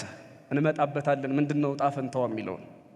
3ኛ፣ ድህነት በእንባ እንጂ በጭብጨባና በእልልታ አይፈጸምም የእናንተ ድህነት ሲል፣ እነዚህ ክፉ ልብ፣ ጠማማ ልብ ይዘው ንጹህ ከሆነ ልብ ጋር የሚዘምሩ ሕፃናት ጋር አብረው ተጨምረው ሆሳዕና ሆሳዕና አሁን አድን የሚሉት አልገባቸውም። ብዙ ነገር ስለ ክርስቶስ ብዙ የሚያውቁት ነገር የለም። ማለት በጠማማነት ምክንያት፣ በክፋት ምክንያት የሚያውቁት ነገር የለም። ለዚህ ቅድም እንዳለው ድህነታቸውን የሚረዱበት መንገድ ከሮማውያን ቅኝ ግዛት ነፃ የሚያወጣ ጄኔራል አይነት ነው የሚፈልጉትና ንገስና አሁኑኑ ሀገራችንን ነፃ አውጣ የሚል አይነት ነው ያላቸው የነሱ ሐሳብ። እና እውነተኛው ድህነት፣ እውነተኛው ነፃነት የሚመጣው በእናንተ ጭብጨባ አይደለም፣ በምታለቅሱት ለቅሶ ነው ድህነት የሚመጣው። ስለዚህ ምስጋናውን ቀነስ አርጉና ለቅሶ ቀጥሉ ነው። በነገራችን ላይ ቤተ ክርስቲያን ዛሬ እልል ብለን ከበሮ መተን ሆሳዕናን ካከበርን በኋላ ጭብጨባ እልልታ በዚህ በሰሙነ ሕማማት የለም። አንዳንዶቻችሁ ይገባኛል አብይ ጾምን አላጨበጨባችሁም። አንዳንዶቻችሁ ሳይሆን ሁላችሁም። እሱ ስህተት ነው። እዚህ ውስጥ ያላችሁ ሰዎች ምናልባት አንዳንዶቻችሁ ይሄ ከየት የመጣ ነው ምናምን ልትሉ ትችላላችሁ። አንድ እውነት በዚሁ አጋጣሚ ልንገራችሁ። አብይ ጾም ላይ አታጨብጭቡ የሚል የቤተ ክርስቲያን ስርዓት የለም። ማን ነው ከየት ነው ያመጣው? ሌሊት ወደ ማህሌት ብትመጡ ካህናቱ ሊቃውንቱ መምህራኑ ወትቀው ስለ እመቤታችን የተዘመረውን የዳዊትን መዝሙር እያነሱ በሽብሸባ መቋሚያቸውን ይዘው እያጨበጨቡ ነው የሚያመሰግኑ። አውደ ምሕረት የማህሌት ልጅ ነው። እኔ ከየት እንደመጣ አላቅም። አሁን ያለው አውደ ምሕረታችን አውደ ምሕረት የማን ልጅ ነው አልኳችሁ? አቤት የማህሌት ልጅ ነው። እንደዚያ ከሆነ እርጋታ ባለው ዝማሬ ይሄ የጨረቃ አቧራ በማያስነሳ ዝማሬ ቀስ ብለን እያጨበጨብን እንዳናመሰግን የሚከለክለን ምንም ነገር የለም። ሊቃውንቱ ሲያጨበጭቡ ነበር። አውደ ምሕረቱ ከማህሌቱ ለምን እንደተለየ ብቻ እኔ እንጃ። ማስረጃ ካላችሁኝ ይሄው ሊቃውንቱ ከበሮና ጸናጽል ለአብይ ጾም አስቀመጡ እንጂ ጭብጨባና መቋሚያ አላስቀመጡ። እንደዛ የሚያዝ ስርዓት ስለሌለ እንግዲህ አንድ የተሳካለት ባህታዊ የተናገረ ይመስለኛል። በዛ ነው በደንብ በቃ ቢነገር አሁን ይሄንን ራሱ የሰማ ሰው ይሄ ደግሞ አበዛው ሊለኝ ሁሉ የሚችል ሰው አለ። ይገባኛል። ልማድ ክፉ ነው። ልማድ ይከብዳል ከግንድ። ቤተ ክርስቲያን ብትል እንኳን የለም መርጌቶቹ ራሱ ተሳስተው ነው የሚል ሰው ሁሉ ይኖራል። ለማንኛውም እግዚአብሔር ልብ ይስጠን። ይሄን ጾም በሙሉ ቤተ ክርስቲያኒቱ ስታጨበጭብ ነበር። አሁን ከዚህ ከሆሳዕና ሰርክ ጀምሮ ግን ጭብጨባ የለም። ድህነት በጭብጨባ አይገኝም በእንባ ነው ብሎ ክርስቶስ አምላካችን ተመልከቱ፣ ከሚዘምሩ ያውም ጠማማ ልብ ይዘው ሆሳዕና እያሉ የዘንባባ ዝንጣፊ እያወዛወዙ ደግሞ ልብሳቸውን እያነጠፉ ሆሳዕና የሚሉ ግን ያልገባቸው ጠማሞች ነበሩ። ወንድማችን ቅድም በግጥሙ ሲያነሳሳቸው የነበሩ ክፉዎች አሉ። እና ድህነት በዝማሬ አይደለም፣ እንዲሁ ልብስ በማንጠፍ ብቻ አይደለም። ልባችሁንም አብራችሁ አንጥፉ፣ ከወዘወዛችሁት ዘንባባ በላይ ልባችሁ ደግሞ የጠራ ይሁን እያለ ስለ እነሱ ያለቅስ ነበር። በተለይ ደግሞ ቅድም ሶስተኛ ያደረግነው የኢየሩሳሌም ጥፋት እንዲህ አላት። ቀጥሎ ሶበሰ ተአምሪ ዮም ሰላምኪ ኢየሩሳሌም፣ ብታውቂስ ሰላምሽ ዛሬ ነበር አለ። እስኪ አብራችሁ ይበሉ፣ ብታውቂስ በሉ። ሰላምሽ ዛሬ ነበር። ብታውቂስ ሰላምሽ መቼ? ወባህቱ እምይእዜሰ ተሰወረ እምአይንትኪ፣ ከዛሬ ጀምሮ ግን ሰላም ከዓይንሽ ተሰወረ አላት። እኔ መጽሐፍ ቅዱስ የተናገረውን ቃል ስጋ ለብሶ የማይበት አንዱ ይሄ ቃል ነው። ኢየሩሳሌም ያ በዘንባባ ዝንጣፊና በሕፃናት ዜማ ታጅቦ የገባበት ቤተ መቅደስ አስባስያኖስ የሚባል ሰው በነገሰ በሁለተኛው ዓመት ድምጥማጡን አጠፋው። ኢየሩሳሌም ምድረ በዳ ሆነች። አይሁድ ለ2000 አካባቢ ዓመት ተበታትነው ቀሩ። ይኸው ከሀገራችን እንኳን የሄዱት ዘመቻ ሙሴ፣ ዘመቻ ሰሎሞን በሚባል ትላንት ነው ወደ ሀገራቸው የሄዱት። 2000 በ70 ዓመተ ምህረት እንደተበታተኑ ነው የቀሩት። 1948 አገር ሆኑ አይሁድ። አገር ብቻ አይደለም ሀያል አገር ሆኑ። ግን እዚህ ሀገር ሰላም ነው? ያው የምታውቁት ከኔ በላይ ሁኔታውን የምታውቁት ትኖራላችሁ እዚህ ውስጥ። ሙያ አይደለም እንዲህ አይነት ነገር ለመናገር፣ ግን የሰላም ጉዳይ እዛ ሀገር በጣም ከባድ ነው። አይሁዳውያን ማለት ወደደም ጠላም እያንዳንዱ አይሁዳዊ ቤቱ ላይ ከቤቱ ስር ጉድጓድ ይቆፍራል። ምሽግ አለ። ሁሉም ከላይ ጉድጓድ ከስር ከቤታቸው ስር ጉድጓድ አለ። እያንዳንዱ አይሁዳዊ ከላይ አይረንዶም አለ። ወፍ በበረረ ዘንግ በተወረወረ መደንገጥ ነው እዚያ ምድር ላይ።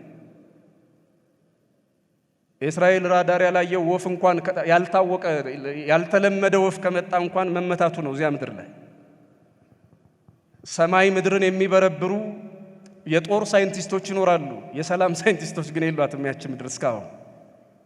የኢየሩሳሌም ጠብ ዝም ብሎ የፖለቲካ የሚመስለው ካለ እሱ ምናልባት መጽሐፍ ቅዱስን የማያውቅ ወይ ደግሞ እያነበበ የማያምን ሰው መሆን አለበት። የኢየሩሳሌም ጠብ ከሰማይ ነው፣ ከሰማይ። ለዚህ ነው እዚህ ምድር ላይ የትኛውም የፖለቲካ ልሂቅ የሰላም አምባሳደር ሆኖ እዚያ ምድር ላይ ሰላም ሊመጣ ያልቻለው።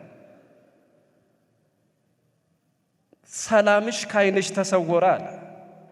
አሁን አይረንዶሙ እንዴት ሊያድን ይችላል? የብረት ጣሪያ የሚባለው አቻ ትርጉሙ እሱ መሰለኝ ከሆነ የብረት ጣሪያ እስራኤል የለበሰችው ከጠላት ያድናል ተብሎ የሚታሰበው። እንደገና ደግሞ ይሄ መሬት ለመሬት የሚቆፍሩት ጉድጓድ እንዴት ሰላም ያምጣ? ብታውቂሽ ሰላምሽ ዛሬ ነበር፣ ዛሬ ከእንግዲህ ግን ሰላምሽ ከዓይንሽ ተሰወረ አለ። ሰላም እዚያ ምድር ላይ ከሰማይ ካልሆነ ከምድር ሰላም አይመጣም መቼም መቼ።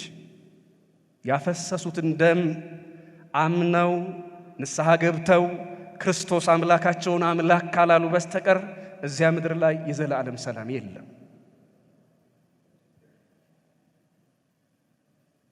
እና እስራኤላዊ ማለት አሁን ጦርነትን ለምዶ የሚኖር ሰው ነው። ምንን ለምዶ አልኳችሁ? እቺ እንኳን ብዙም ታስኬደን አይመስለኝም በእኛ ምድርም ሰላምሽ ከዓይንሽ ተሰወረ። በጣም ደግሞ ሰላም ማጣቱ አንድ ነገር ነው፣ ግን ከዓይንሽ ተሰወረ የሚለው ነገር በጣም እኮ የሚገርም ነው። እስኪ አይሁድን ተመልከቷቸው። የማቴዎስ ወንጌል ምዕራፍ 27 ላይ ያ ጲላጦስ እኔ ከዚህ ጻድቅ ሰው ደም ንጹሕ ነኝ ብሎ እጁን ታጠበ። ደሙ በእኛና በማን ይሆናሉ? የምታስታውሱት አያችሁት? የእነሱ ብቻ አልበቃቸውም፣ በልጅ ልጆቻችን ይሁን አሉ። ይሄው የደም ምድር አረጋት አገሪቱ ማለት ነው። በእኛና በልጅ ልጆቻችን ይሁን እና እዚያ ምድር ላይ ሰላም ማለት ከሰማይ ነው እንጂ ከምድር አይደለም። አሁን ያ ሀገር ማለት ያ ሕዝብ ማለት ጦርነትን ለምዶ የሚኖር ሰው ነው። ሞትን ለምዶ የሚኖር ሀገር ነው። በሀገራችን በኢትዮጵያ አንድ ታሪክ አለ። እዚህ አሮጌው አየር መንገድ የሚባለው ጦር ኃይሎች አካባቢ ነው ምንድነው ኤርፖርት የሚባለው አሮጌው ኤርፖርት እዚያ መሰለኝና አንድ እዛ አካባቢ ሲሰሩ የነበሩ ሰው ምን ብለው ጻፉ? አውሮፕላን ሲያርፍና ሲነሳ ወፎች አስቸገሩን አሉ ጸሐፊው። ምኖች አስቸገሩን? ወፎች አስቸገሩን። አውሮፕላን ሊያርፍ ሲል ግር ብለው የወፍ ግሪሳ ይመጣል እና እንደ መፍትሄ ጥይት መተኮስን ምክንያት መፍትሄ አደረግን አሉ። ምን መተኮስ? ወፎችን በጥይት ለማስበርገግ ማለት ነው። አውሮፕላን ሲያርፍና ሲነሳ ጥይት ይተኮሳል። እውነትም እንደታሰበው ጥሩ ሆነ። ዛሬም ድረስ አንዳንድ አየር መንገዶች ይጠቀሙበታል። የሚገርማችሁ ያላ አሁንም ድረስ እና በሰላም አውሮፕላን ማረፍ መነሳት ቻለ ጥይት ሲተኮስ እዛ ጦር ኃይሎች አካባቢ የነበረው ኤርፖርት ማለት ነውና ከሆነ ጊዜ በኋላ ግን ይላሉ ታሪክ ጸሐፊው ጥይት ስንተኩስ ወፎች አይበተኑ፣ አውሮፕላኑ ለማረፍም ለመነሳትም ተቸገረ እና እንዲያውም እንግዲህ ይመስለኛል አሁን እሳቸው ባይጽፉትም ይሄንን ትንንሽ መሳሪያዎችን ትተው ሌላ ትልልቅ መሳሪያ ሁሉ ሳይተኩሱ የቀረ አይመስለኝም። በጣም ተበሳጭተዋል። ጽሁፋቸው ላይ ያስታውቃል። የወፍ መንጋ ረብሿቸው እና ምንም ጥይት ቢተኮስ አይበተኑም ወፎች። እና ምንድነው የሚሉት? ለካ ወፎቹ ጥይቱን ለምደውታል፣ ተኩስ ለምደዋል፣ ሞት ለምደዋል ለካ ወፎቹ። ሰላም ከጆሮው ከዓይኑ ከመንደሩ የተለየበትና የራቀበት ሰው እድል ፈንታው ይሄ ነው። ሞትን ለምዶ መኖር፣ ጦርነትን ለምዶ መኖር፣ ሰላም ማጣትን ለምዶ መኖር፣ ፍርሃትን ለምዶ መኖር። እግዚአብሔር ከዚህ ነገር ይሰውረን። ስንት የሚለመድ በጎ ነገር እያለ ጦርነትን መልመድ፣ ሞትን መልመድ አይታችኋል። በሀገራችን እንኳን ብዙ ሰው እንዲሆነ ብዙ ሰው አሁን እየደነገጠ አይደለም? አያስገርምም? ይሄ ራሱ ያስደነግጣል። አለመደንገጣችን ያስደነግጣል። አሁን የአንድ ሰው ሞት፣ የሁለት ሰው ሞት፣ የሶስት ሰው ሞት ዜና በሆነበት ዓለም ላይ እዚህ ሀገር ዜና የሚሆነው የብዙ ሰው ሞት ነው እና ቁጥር ነው እንጂ የሚያስደነግጠው ሞት አይደለም። ለማንኛውም ሰላምን ጠልቶ ጦርነትን ወዶ የሚኖር ልበ ክፉ በጦርነት የሚያተርፍ በሰላም የሚከስር ሰው ካለ ለሱ እግዚአብሔር ሰላሙን ይስጠው። ለሁላችን ሰላም ይስጠን። እንደ ሀገር እንዲህም አይነት ነገር አለ ለካ። እግዚአብሔር ሰላሟ ቅዱስ ጳውሎስ እርሱ ሰላማችን ነው ይላል። ሰላም ክርስቶስ ነበረ። የሰላም አለቃ ክርስቶስ ነበረ። እዚያ ምድር ላይ ሰላም ክርስቶስ ተሰቀለ። በወንበዴው በርባን ተፈታ። ይሄው የፈታችው በርባን ቁም ስቅሏን ሲያሳያት ይኖራል አገሪቱን። ደም የለመደው ማለት ነው። ይሄ ስለ እስራኤል ብቻ የሚነገር አይደለም። ሰላም ማጣት በየትኛውም መልኩ በየትም ሀገር እንዴትም ሊመጣ ይችላል። ብቻ ግን ሰላማችን ክርስቶስ ነውና ሰላማችንን ያብዛልን። እንግዲህ ስለ ሆሳዕና ብዙ ነገሮች አሉ። እንዲያውም ጊዜ ወስጃለሁ። አሁን የሆሳዕናን ነገር ልጨርስና ወደ ሰኞ ነገር ደግሞ እንምጣ። እዚሁ በማቴዎስ ወንጌል፣ በማርቆስ ወንጌል፣ በሉቃስ ወንጌል የተመዘገበው ነገር ከዚህ ድርጊት በኋላ ክርስቶስ አምላካችን ተራበ ነው የሚለው። በነጋታው ይሄንን ነገር ከሰራ በኋላ ከተዘመረለት ሆሳዕና ተብሎ ዝማሬ ከቀረበለት በኋላ መድኃኒታችን ኢየሱስ ክርስቶስ በነጋታው ተራበ። ምን ሆነ? ይሄንን እስኪ ንገሩኝ። ሙቀቱ እናንተ ጋር ጭምር ነው ያለው እንዴ? አያናግርም ይሄ ነገር? እስኪ ጮክ ብላችሁ ምን ሆነ? ተራበ። አደራ ክርስቶስ አምላካችን 40 ቀን ሲራብ እናውቀዋለንና 40 ቀን ሙሉ ምግብ ሳይበላ ውሃ ሳይጠጣ የኖረ ክርስቶስ ዛሬ በአንድ ምሽት የቁርስ ነገር አሳስቦት የተራበ እንዳይመስላችሁ። እዚህ ላይ ጊዜ እንዳላጠፋ ብዬ አጭር ነገር ልንገራችሁ። ክርስቶስ የተራበው ፍቅርን ነው። ክርስቶስ የተራበው ምንድን ነው? ያቺ በለስ የምታውቋት ናት። ሄደ። በጣም የሚያምር ቅጠል አላት። ሲጠጋት ግን ፍሬ የለባትም። የሚያምር ቅጠል አላት፣ ግን ምን የላትም? ፍሬ የለባትም። ለዘላለም ፍሬ ያገኝብሽ አላት። ፍቅርን ተርቦ የመጣ አምላካችን የክርስትናን ፍሬ እንዳያጣብን እሱ ቅዱስ ፈቃዱ ይሁንና የሕይወት ፍሬ እንድናፈራ እሱ ይፍቀድልን። መረገም አለ ደግሞ የሚገርማችሁ መረገም፣ ፍሬ ባናፈራ መረገም አለ። እኛ ከክርስቶስ ከአምላካችን እርግማኑ ያይደለ በረከቱ እንዲደርሰን የምንለምን። ለዚያ ነው ሆሳዕና ብለን የምንዘምረው። ለዚያ ነው የአምላካችንን ሕማማት እያሰብን ያለ ነው። ለፍሬ ለበረከት። ያቺ በለስ ግን ፍሬ የለባትም። ፍቅር የሌለባት ያላችሁ፣ ፍቅር የሌለባት የኛ ፍሬ ምንድን ነው ያላችሁ? የክርስትና ፍሬ መካከል አንዱና ትልቁ የሰው ልጅ ፍሬ ፍቅር ነው። ከጾማችን ጋር ፍቅር አለ። ከስግደታችን ጋር እውነት ፍቅር አለ። ፍቅርን በቋንቋ ከወሰን ነው። ፍቅርን በድንበር ከከለል ነው። እኔ በጣም ነው የሚገርመኝ ክርስቲያኖች፣ ሁልጊዜም ብናገረው ደግሞ ደስ የሚለኝ በቅንነት። አንዳንድ ሰው ይሄን ሲሰማ እፈራለሁ። ያው ነገር መሰንጠቅ አንዳንድ ጊዜ ለምዶብናል እንደ ሀገር። ምን አስባለሁ? የማቴዎስ ወንጌል ምዕራፍ 6 ቁጥር 9 ጀምሮ አባታችን ሆይ በሰማያት የምትኖር እንልና እኛ የበደሉንን በተለይ ግዕዙ ነው ሙሉ አረፍተ ነገር ያለው ህድግ ለነ አበሳነ ወጌጋየነ እኛ ከመንህነኒ ንህድግ ለዛበሰለነ እኛ የበደሉን ይቅር እንደምንል አቤቱ በደላችንን ይቅር በለን። እስኪ አብረን እንበለው። እኛ ያበሉ እስኪ የበደሉንን ይቅር እንደምንል በደላችንን ይቅር በለን። ያው እንግዲህ በሁሉም አብያተ ክርስቲያናት ይጸለያል። አንዳንድ ጊዜ በዚህ በሰሜኑ ጦርነት ሁሌ የታዘብኩት ነገርና የሚገርመኝ ነው። አዎ በሰሜኑ ጦርነት ቤተክርስቲያኒቱ ከካቶሊክ ቤተክርስቲያን ያነሰ ነገር እንዳደረገች አስባለሁ። መረጃዎችም ነበሩ በዚያ ወቅት። ከካቶሊክ ቤተክርስቲያን አንሳለች። ካቶሊክ ቤተክርስቲያን ያላትን ንብረት ለተጎዱ ሰዎች፣ ለተፈናቀሉ፣ ጉዳት ለደረሰባቸው ሰዎች የተሻላትን ያህል ሁሉ በማድረግ ከኢትዮጵያ ኦርቶዶክስ ተዋሕዶ ቤተክርስቲያን የተሻለ ነገር አድርጋ እንደነበረ ታዛቢዎች ጽፈው አይተናል። እና ዋናዎቹ ችግር ፈጣሪዎቹ ችርስ ሲባባሉ ሲተቃቀፉ፣ ቤተ ክርስቲያን ሰዎች ግን እንደተኮራረፉ ነው የቀሩት። እናስ ያስቡት፣ እኛ የበደሉንን እስኪ ድገሙት፣ ይቅር እንደምንል በደላችንን ይቅር በለን። እና አሁን ታረቁ ሲባል አይ ያኔ በችግራችን ጊዜ ከቡድናችን ስላልሆናችሁ ስለራሳችሁ ስለተዋችሁን እኛ ከእናንተ ጋር ገመድ ባንገታችን ይግባ እርቅ የለም አሉ። እንዴ እኔ አሁን እንደ ልጅ ነው ዝም ብሎ እንዲሁ ለመንቀፍ አይደለም፣ እንደ አንድ ክርስቲያን ያለ ነቀፋ እንዲህ እኮ መናገር ይቻላል። ይሄን ጸሎት ሰው እየጸለየ የበደሉንን ይቅር እንደምንል ማለት ምን በደል ስንበደል ነው ይቅር የምንለው? እነማንን? የማይቀር ጸሎት እኮ ነው ደግሞ። ወይ ይሄንን ጸሎት ገንጥሎ መጣለው ወይ ደግሞ ጨርሶ መጸለይ ነው። የበደሉንን ይቅር እንደምንል በደላችንን ይቅር በለን። እስኪ ክርስቶስ የበደሉትን ይቅር ብሏል። እነማንን የምታስታውሱት? እስኪ የሉቃስ ወንጌል ምዕራፍ 23 ቸነከሩት፣ አደሙት፣ አቆሰሉት፣ እርቃኑን ሰቀሉት፣ የሚያደርጉትን አያውቁምና ምን በላቸው አለ።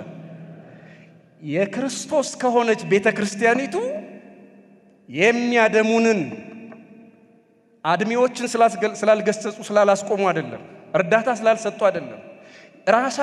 ራሳቸው እንኳን አድሚ ሆነው ገፋፊ ሆነው ደብዳቤ ሆነው ቢመጡ እነሱን እንኳን ይቅር የሚል ልብ ያላት ቤተ ክርስቲያን ናት። ከክርስቶስ የተቀበል ነው።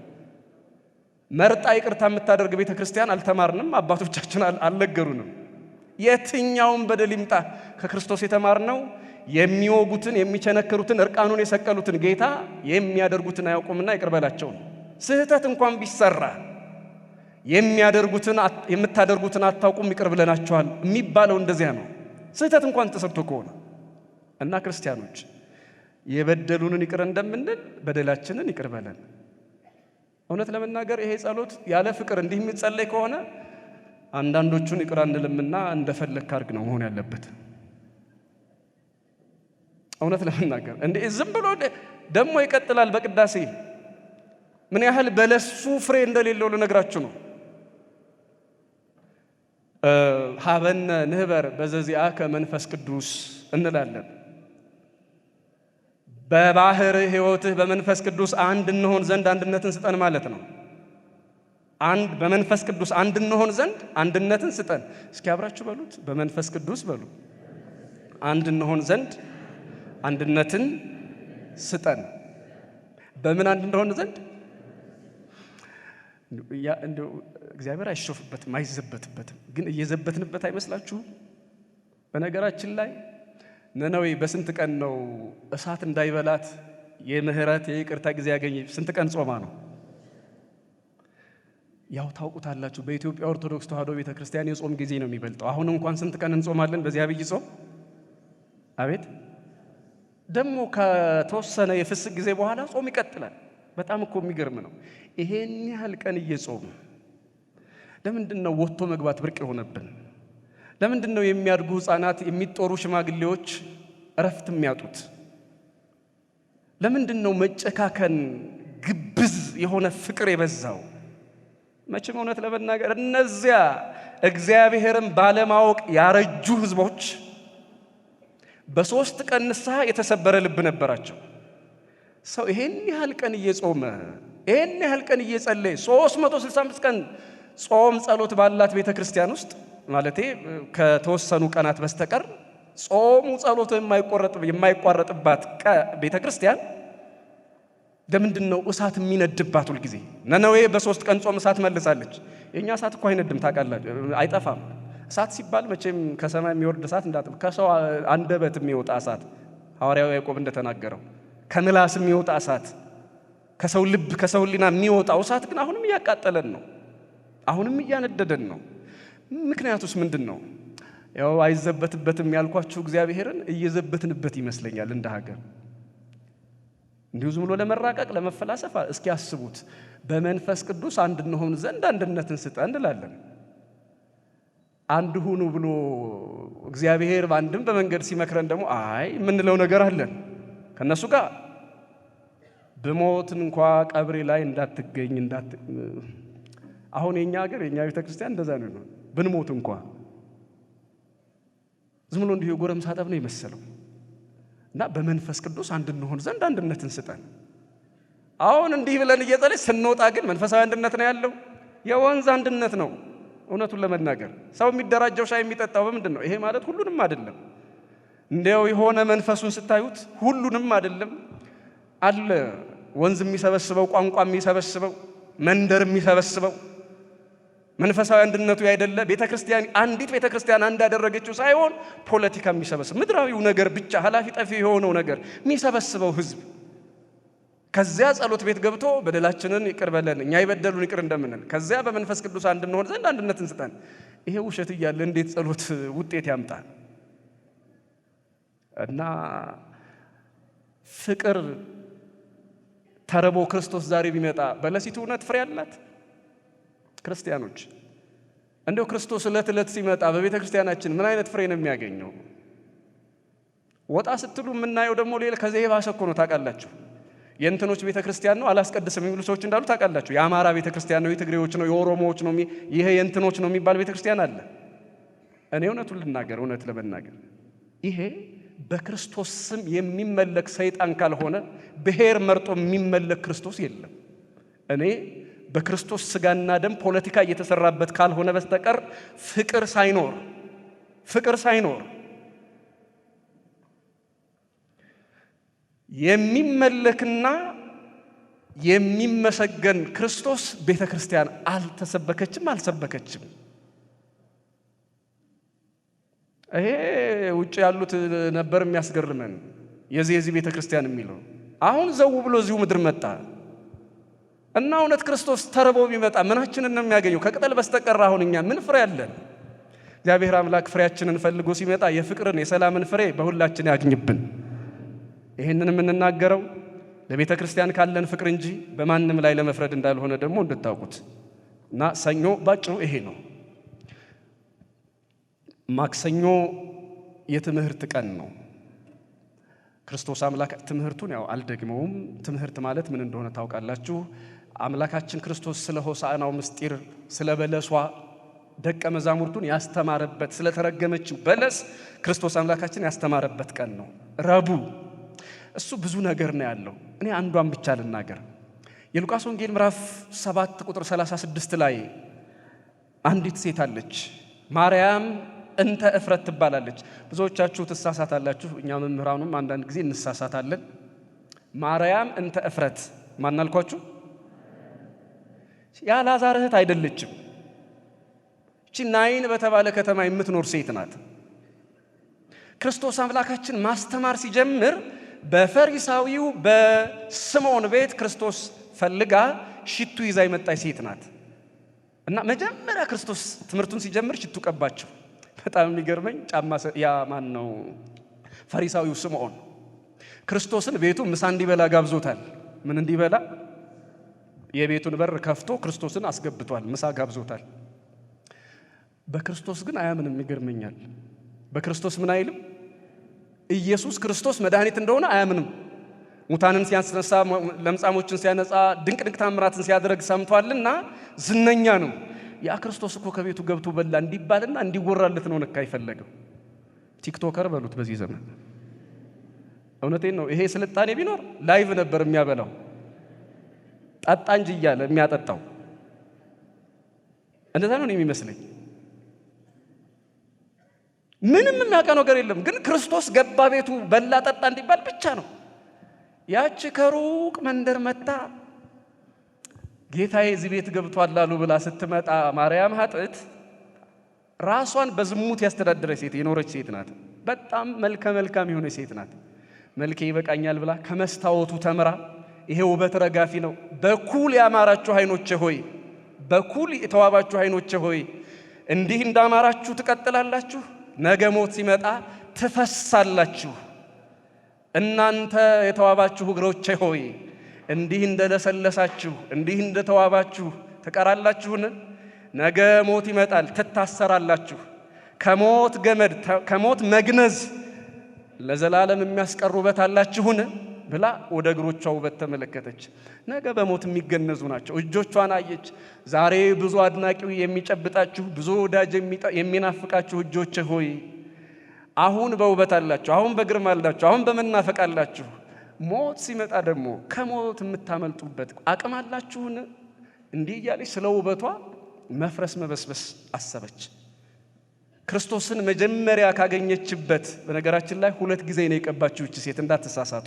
አሁን ሰፋ ያለ ነገር እንዳልናገር ፕሮግራም መሪያችን መምህር አሁን አለቀ እንዳይሉኝ እኔ ፈጠን ብዬ ነው የምናገር። 2 ጊዜ ነው የቀባችው። በደፈናው ያዙልኝ። ስንት ጊዜ? አንደኛው አሁን እየነገርኳችሁ ያለ በፈሪሳዊው ስምዖን ቤት ሉቃስ ምዕራፍ 7 ቁጥር 36 ላይ መጀመሪያ የቀባችው እሷ ናት እና ወደ ክርስቶስ ስትሄድ ይህንን አስባ ነው። እግሮቼ ሆይ ሞት ሲመጣ ሮጣችሁ አታመልጡም፣ ውበታችሁን ብሎ እንዴት ይህንን የመሰለ ውበት እገላለሁ ብሎ የሚያዝንላችሁ ሞት የለም። ሚራራላችሁ የሚያዝንላችሁ አምላክ ግን በገሊላ እየተመላለሰ ነውና ፍጠኑ ብላ ለእግሮቿ መልእክት አደረሰች። ሮጠች፣ ሽቶዋን ይዛ ክርስቶስን አገኘችው። ተመልከቱ፣ ያ ፈሪሳዊ የቤቱን በር ከፍቷል፣ የልቡን በር ዘግቷል። ፈሪሳዊው የልቡን በር ምን ብሏል? አቤት! የቤቱን በር ደግሞ ይቺ ደግሞ ደሳሳ ጎጆዋን ቆልፋ የተከፈተ ልቧን ይዛ ከዚያ ከፈሪሳዊው ስምዖን ቤት አገኘችው ክርስቶስን። ኃጢአትሽ ተሰርዮልሻል፣ እምነትሽ አድኖሻል ተብላ ከ36 ሴቶች አንዷ ሆነች። ይገርማል። ታስታውሳላችሁ ይሁዳን?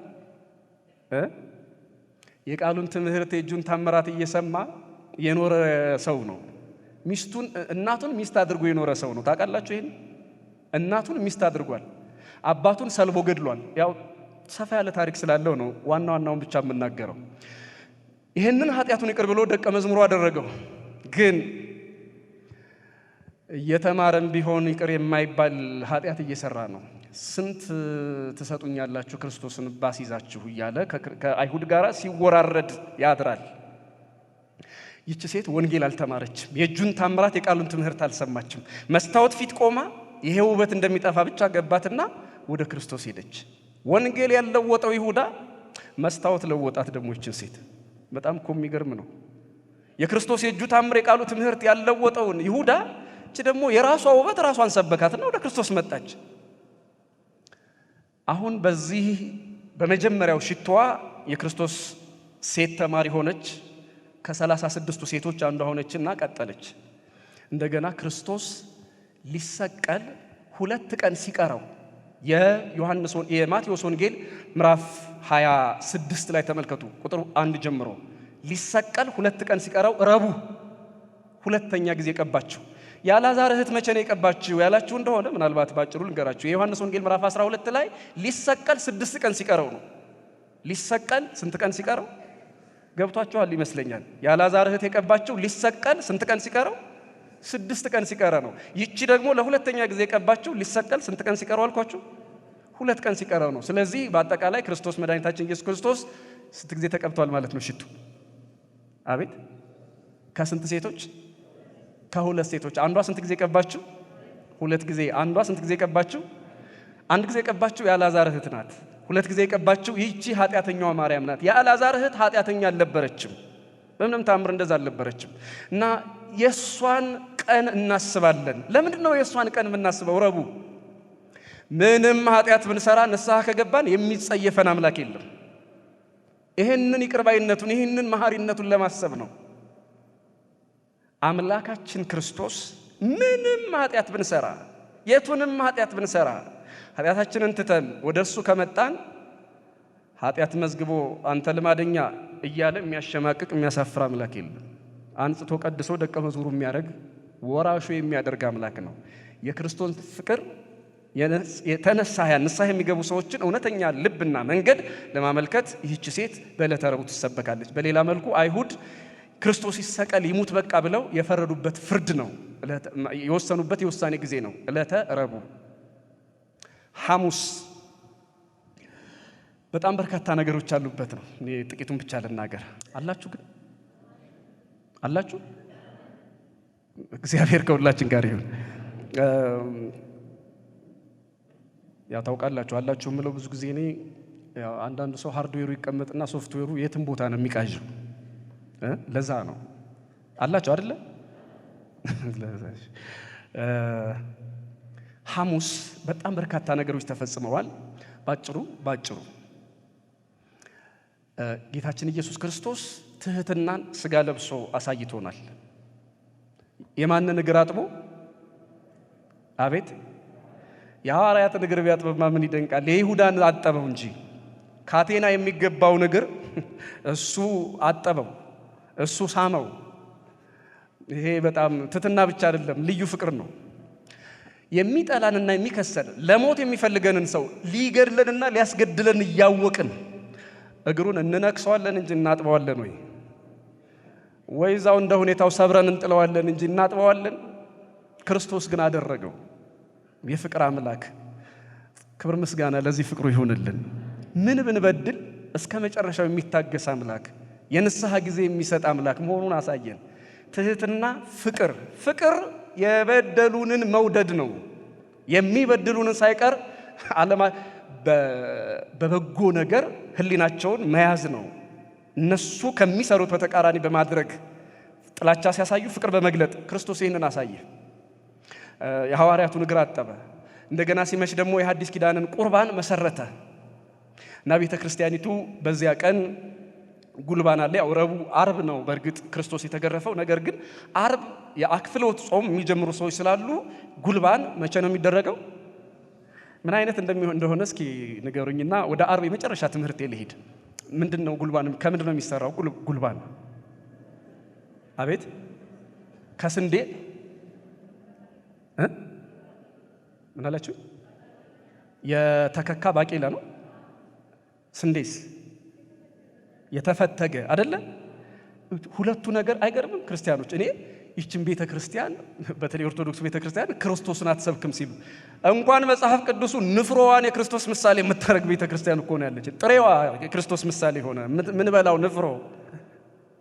እኔ መቼም ይህንን ስንል እንደው ክርስቶስን እንሰብካለን ብለን ለሌሎቹ ለመንገር አይደለም፣ እንደው ስለገረመን ለመናገር እንጂ እነሱ ያውቁታል። ክፉዎቹ ማለት ነው፣ በደንብ ነው የሚያውቁት። ይሄ ንፍሮ ለሁለት የተከፈለውን ያያችሁ እንደሆነ የተከካው ማለት ነው 6666 ጊዜ ተገርፎ ስጋው አልቆ አጥንቱ መታየቱን ያሳያል። የተፈተገው ስንዴ ደግሞ በተሰቀለ ጊዜ እርቃኑን መሰቀሉን ያሳያል። የተፈተገው ስንዴ ማለት ከላይ ያለው ልብሱ የወለቀ ማለት አይደለም። ክርስቶስ ሲሰቀል በነገራችን ላይ ፍጹም እርቃኑን ሆኖ እንደነበረ ታስታውሳላችሁ። ምንም አይነት ልብስ አልነበረም ክርስቶስ ገላ ላይ ምንም አይነት። ይሄ አሁን በየቤተ ክርስቲያኑ የምታዩት ስዕል ዮሐንስ ወልደ ነጎድጓድ ጢባሪዎስ ለተባለ ንጉሥ እስኪ ክርስቶስ እንዴት ነው የሰቀሉት እስኪ ያሳየኝ ብሎት ሰፊ ድንጋይ አምጥቶ ሲስል ልክ እዚያው ቀራኒው ላይ እንዳደረጉት አድርጎ እንደ አይሁድ አድርጎ ሳለው። ከስዕሉ ድምፅ ሰማ። ለምን እንዲህ ታደርጋለህ የሚል ዮሐንስ ከለሜዳ አስታጥቆ ሳለው። ከዚያ ጀምሮ ከለሜዳ እያስታጠቀች ቤተ ክርስቲያን ትስላለች እንጂ ክርስቶስ የተሰቀለው ፍጹም እርቃኑን ነው። እርቃኑን የተሰቀለ አምላክ ለኛ ብሎ እርቃኑን የተንገላታ አምላክ እንዳለን በስንዴዋ ሳይቀር እኮ ታስተምራለች ቅድስት ቤተ ክርስቲያን። እና ያ ንፍሮ የክርስቶስን መከራ እያሰብን የምንመገበው ነው። ልክ በብሉይ ኪዳን ያንን በጉን ታስታውሳላችሁ። ዘጸአት ምዕራፍ 12 ላይ ያለው የክርስቶስን ምሳሌ ነበር ያደረገው። እኛም ወደ አማናዊው ስጋና ደም ከመድረሳችን በፊት ክርስቶስን እንዲህ አድርገውታል ብለን ነው እንጂ ዝም ብሎ የንፍሮን ታሪክና የንፍሮ ፍቅር ኖሮን አይደለም፣ ምሳሌ ስላለው ነው። ሐሙስ ባጭሩ ይሄንን ይመስላል። ዓርብ እኔ ብቻውን ስለ ዓርብ በተናገርኩ ደስ ባለኝ። ያው ትእዛዝ ስለሆነ ያለቃ ትእዛዝ መከበር ስላለበት ነው። መጨረሻው ዓርብ ነው። ዓርብ ብቻውን ራሱን ችሎ ቢነገር የማያልቅ ታሪክ አለው። አንዲት ነገር ብቻ እኔ ስለ ዓርብ ልንገራችሁ። አዳም ሔዋን የተሳሳቱት ምን በልተው ነበር? ይህን ማን እናውቀዋለን እንዳትሉኝ፣ ምን በልተው ነበር? ዕፀ በለስ የሞት ምክንያት ሆኗል አይደለም? የበሉት መቼ ቀን እንደሆነ ታስታውሳላችሁ? ምን ቀን በሉት እስኪ ንገሩ። ቀኑን ታስታውሳላችሁ? በትምህርት ዓርብ ቀን ነው የበሉት። በደንብ ያዙልኝ። መቼ ቀን እንዳትረሱት አደራ። መቼ ቀን? ዓርብ ቀን ነው። 6 ሰዓት ላይ ዲያብሎስ ወደ ገነት ገባ። አዳምን ሲጸልይ ያገኘው ሔዋን ከጸሎት ተዘናግታ አገኛት። ዘፍጥረት ምዕራፍ 3 ላይ ያለው ታሪክ ተፈጸመ እና 6 ሰዓት ላይ አዳም ሔዋን ዕፀ በለስን ምሳ በሉ ማለት ነው። ምን በሉ አልኳችሁ? ለዘላለም ከዚያ በኋላ ምሳም እራትም ቁርስም በልተው አያውቁ።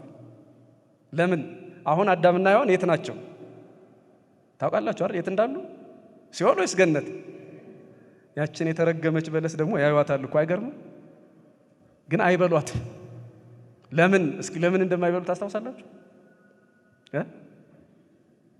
ዕፀ ሕይወትንም ዕፀ ሞት ዕፀ በለስንም መብላት አይችሉም። ለምን? ስጋ የለም፣ በአካለ ነፍስ ናቸው ያሉት።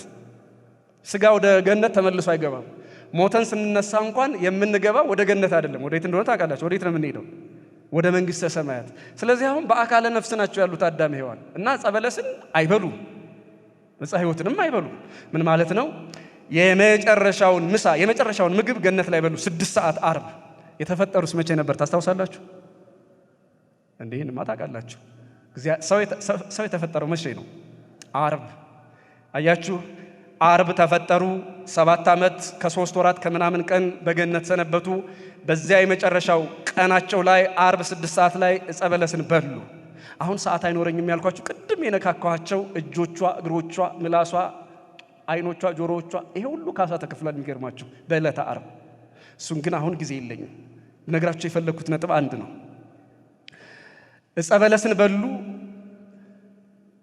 6 ሰዓት ላይ በሉ። 9ኛው ሰዓት ላይ ከገነት ድምፅ ሰሙ። ከገነት ምን ሰሙ? ድምፅ ሰሙ። ምን አይነት ድምፅ ሰሙ? አዳም አዳም ወዴት ነህ? ራቁቴን ስለሆንኩ ፈራሁ፣ ድምፅህን በገነት ሰማለሁ አለ አዳም። ራቁቴን ስለሆንኩ ምን አልኩ አለ? ፈራሁ። በነገራችን ላይ አዳም ራቁትን ነበረ። ከዚያ የበለስ ቅጠል ለበሰ። አንድ ሊቅ ምን ብሎ ተረጎመው? የበለሱ ፍሬ የገለጠበትን እርቃን ቅጠሉ እንዴት ይሰውርልኛል ብሎ ነው። ኃጢአት ሲሰራ ተደናበረና ይህን አደረገ እንጂ የበለሱ ፍሬው ኃጢአቱን ገለጠበት፣ ቅጠሉ እንዴት ይሰውርለታል? አልቻለም። አሁንም እንደፈራ ነበር። 9 ሰዓት ላይ የፈጣሪውን ድምፅ ሰማ አዳም። ወዴት ነህ የሚለውን 11ኛው ሰዓት ላይ ዘፍጥረት ምዕራፍ 3 ቁጥር 24 የገነት ደጅ ተዘጋ፣ አዳምና ሔዋን ከገነት ተባረሩ። ስንተኛው ሰዓት ላይ? አቤት እቺን ነገር እንዳትረሱ እስኪ ለመጨረሻ ጊዜ። 6 ሰዓት ላይ ምን አደረጉ? ዕፀ በለስን በሉ። 9 ሰዓት ላይ የማንን ድምፅ ሰሙ? የክርስቶስን የእግዚአብሔርን ድምፅ ሰሙ። 11ኛው ሰዓት ላይ ምን ሆኑ? አቤት ከገነት ተባረሩ፣ የገነት ደጅ ተዘጋ። ዘፍጥረት ምዕራፍ 3 ቁጥር 24 ላይ አሁን ዕፀ በለስ ነው ይሄን ሁሉ ታሪክ ያመጣው። ዕፀ በለስ ክርስቶስ አምላካችን ሲሰቀል 7 እጽዋት ነበሩ። ስንት እጽዋት? ከ7ቱ እጽዋት አንዱ ዕፀ በለስ ነው። ከ7 እንጨት አንድ መስቀል ነው የሰሩ አይሁድ። ከ7 እንጨት ስንት መስቀል አልኳችሁ? አንድ መስቀል። በራሱ ቁጥሩ የሚደንቅ ነው። ክርስቲያኖች ለሰው በሰው ስለ ሰው የመጣ አምላክ መሆኑን ያስረዳል። ሰው ማለት 4 ባህርያተ ሥጋ 3 ባህርያተ ነፍስ 7 ጠቅላላ 7 ጠባያት ያሉት ፍጡር ነው። ስለ ሰው የሞተ ስለ ሰው የወረደ የተወለደ አምላክ መሆኑን ያሳያል እንጨቱ መስቀሉ በራሱ። ከ7ቱ እጽዋት ደግሞ አንዱ ዕፀ በለስ ይባላል። ሳዊሮስ ዘእስሙናይን ይሄን ይናገራል። ይገርማቸዋል። አያችሁት? ዕፀ በለስ ከክብር ለመለየት ከእግዚአብሔር ለመለየት ከገነት ለመውጣት ምክንያት ከሆነ ዕፀ በለስ ለመጣላት ምክንያት ከሆነ አሁን መልሶ ደግሞ ለመታረቅ ምክንያት የማይሆንበት ምንም ምክንያት የለም። የዚህ ዓለም ሰዎች ይገባኛል ምን እንደሚሉ። ስለ መስቀሉ ስንናገር እዩት፣ እነዚህ ክርስቲያኖች ለመስቀል ይዘምራሉ፣ ለመስቀሉ ይሰግዳሉ። እኛ ግን የተሰቀለውን እንጂ የተሰቀለበትን አንፈልግም የሚሉ ሞኞች አሉ። የተሰቀለውን እንጂ የተሰቀለበትን አንፈልግም። ባጭሩ በጣም ባጭሩ እናየዋለን። ሲጀመር ዕፀ በለስ የሞት ምክንያት መሆን ከቻለ ከእግዚአብሔር መለየት ከቻለ አንድ የዕፀ በለስ ፍሬ ራሱ ዕፀ በለስ የሕይወት ምክንያት ይሁን ቢል እግዚአብሔር እንዴት ለምን አይቻለው እንደሆነ እንጃለ። እነሱ እግዚአብሔር ካለ የማይሆን ነገር የለም። ለማንኛውም ዘፍጥረት 2 ጥቅሶች ልንገራችሁና ትምህርቱን ልቋጭ። ዘፍጥረት ምዕራፍ 28 ቁጥር 10 የያዕቆብ መሰላል አለ። ዘፍጥረት ምዕራፍ 28 ቁጥር 10 የያዕቆብ መሰላል። የያዕቆብ መሰላል የማን መሰላል? በቤርሳቤህ መንገድ ሲሄድ አየ። ወደ ቤርሳቤህ ሲሄድ እና ወይም ወደ ካራን ማለት ነው ሲሄድ መንገድ ላይ ተኛ። ከምድር እስከ ሰማይ የተዘረጋ መሰላል አየ። በጣም ይደንቃል ክርስቲያኖች። ከምድር እስከ የት የተዘረጋ የእንጨት መሰላል አየ ያዕቆብ። ይሄ መሰላል ምንድን ነው? ሊቃውንት በብዙ ተርጉመውታል። ርዕሳችን መስቀል ነው። ከእንጨት የተሰራውን መስቀል ያመለክታል። መስቀል መሰላል ነው። መሰላል 2 ነገር አለው። ስንት ነገር? እንወጣበታለን፣ ደግሞ ምን እንልበታለን? አዳም ግን ከመውረድ ነው የጀመረው። እዚህ መሰላል ላይ አዳም ከመውረድ ጀመረ። በዚሁ መሰላል ወረደ። በወረደበት መሰላል ወደ ላይ ወጣ። ምን ማለት ነው ሲተረጎም? ዕፀ በለስ ማለት ፍሬውን በልተን የሞትንበት ዛፍ ነው። ዕፀ በለስ ማለት ፍሬውን በልተን ሞትን ያመጣብን ዛፍ ነው ዕፀ በለስ። አዳም በዕፀ በለስ ፍሬ ሞት መጣበት። ሳዊሮስ ዘእስሙናይን እንደሚለን ያው ዕፀ በለስ ደግሞ የህይወት ምክንያት ሆነና ክርስቶስ ደሙን አፈሰሰበት፣ ስጋውን ቆረሰበትና የህይወት ምክንያት ሆነ። ያው ዕፀ በለስ መሰላል ሁለት ነገር አለው አለ። መጀመሪያ አዳም ወረደበት፣ መልሶ ደግሞ ምን አለበት? ስለዚህ በዕፀ በለስ የሞተው አዳም በዕፀ ሕይወት በመስቀል መልሶ ወደ ገነት ተመለሰ ማለት ነው። ዕፀ በለስ ሞትን አመጣብን፣ የዕፀ በለሱ ፍሬ የዕፀ በለሱ ግንድ ደግሞ መሰላል ሆነና መስቀል ሆነና አዳምን ከሲኦል ወደ ገነት ወደ መንግስተ ሰማያት ያሸጋግረው ዘንድ ክርስቶስ መሰላል አድርጎ ሰራለት። ያዕቆብ ያየው መሰላል የክርስቶስ መስቀል ነው። ሁለተኛው ጥቅስ ሁለተኛ ነገሥት ምዕራፍ 6 ቁጥር 1 በጣም የሚደንቅ ታሪክ አለ። ባጭሩ ልንገራችሁ። የኤልሳ ተማሪዎች ቤት ጠበባቸው። የማን ተማሪዎች? የነቢዩ ኤልሳ ተማሪዎች ቤት ጠበባቸውና አረ ቤት እንስራ ብለው መምህራቸው ኤልሳን ጠየቁት። ሄዱ አላቸው። ምሳር መጥረቢያ ይዘው ሄዱ።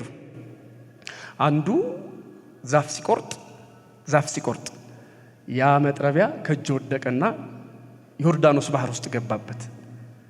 ያውም የተወሶ ጠፋ ተመልሶ ብሎ ለመምህሩ ለኤልሳ ነገረው። አረ ያ መጥረቢያው ጠፋብኝ። ምን ስታረስ? ስቆርጥ ወደቀ።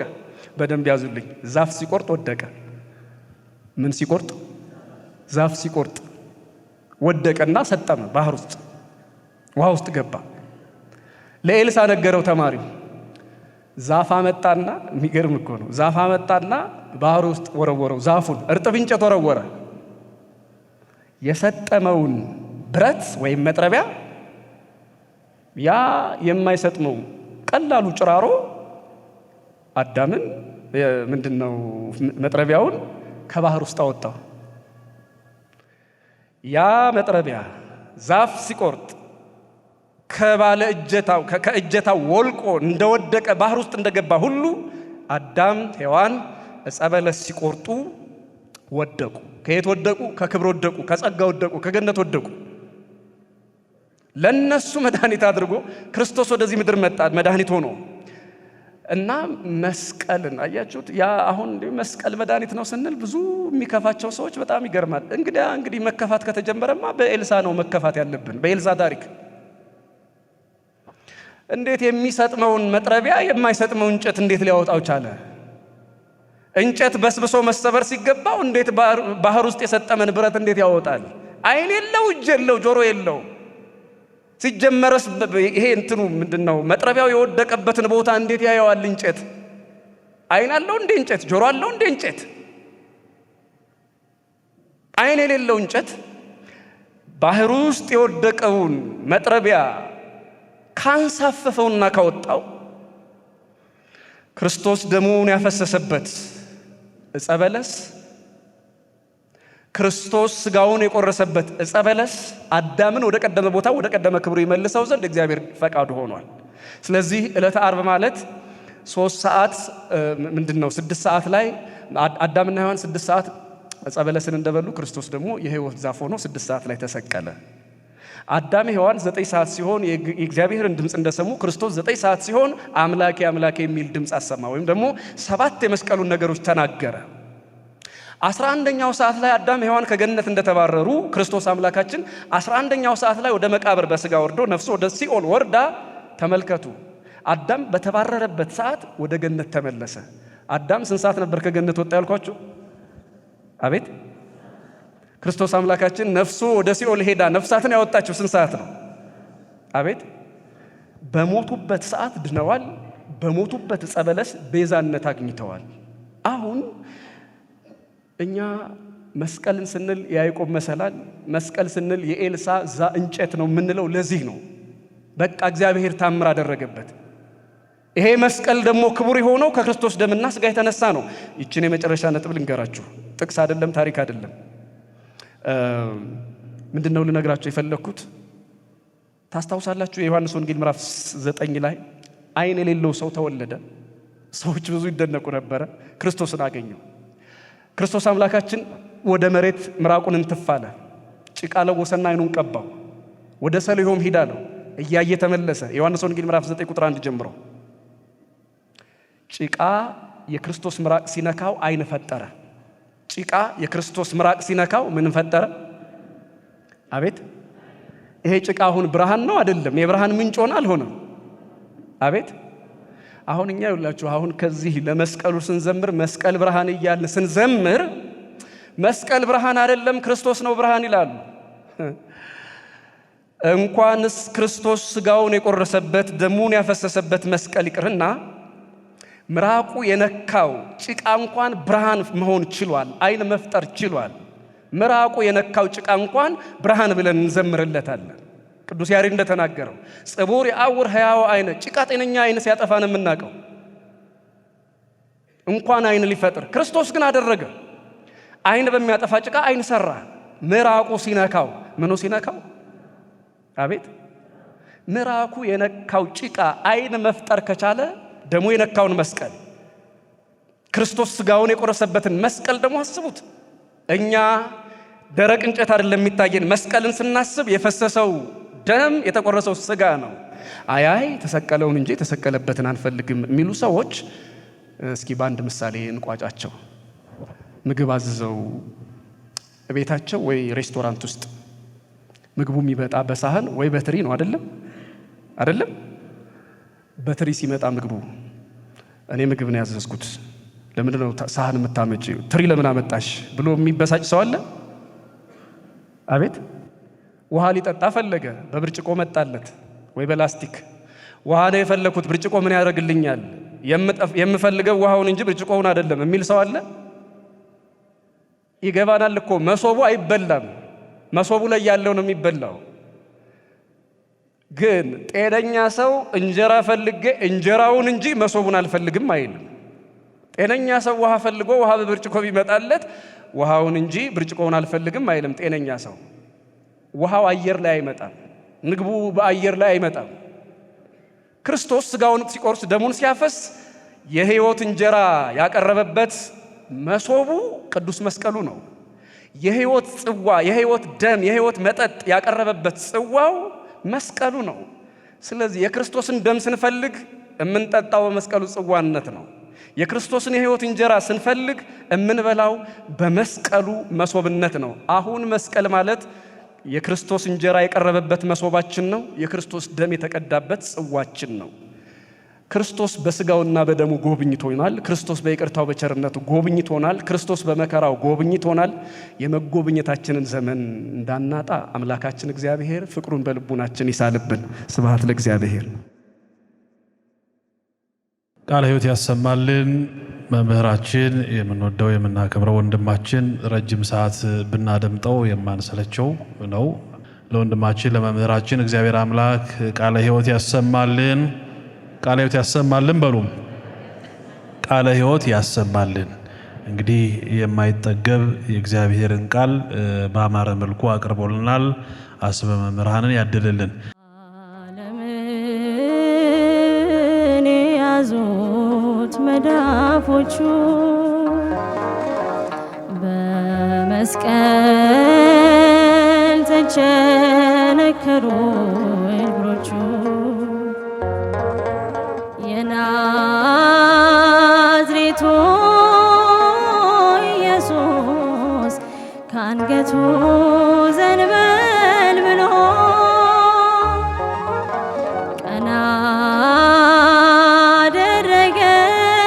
አደረገን የደም ዋጋ ከፍሎ።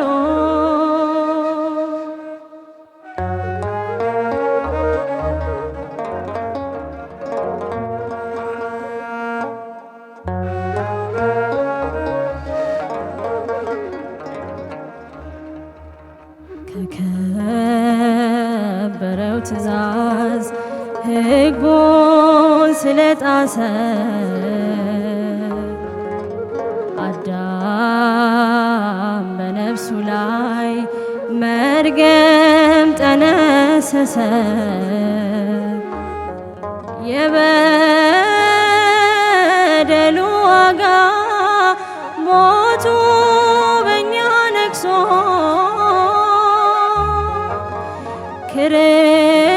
ክርስቶስ በደሙ ቀረጸን መልሶ።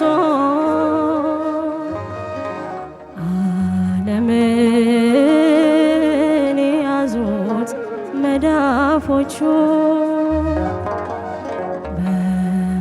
በመስቀል ተቸነከሩ እጆቹ የናዝሬቱ ኢየሱስ ካንገቱ ዘንበል ብሎ ቀና አደረገን የደም ዋጋ ከፍሎ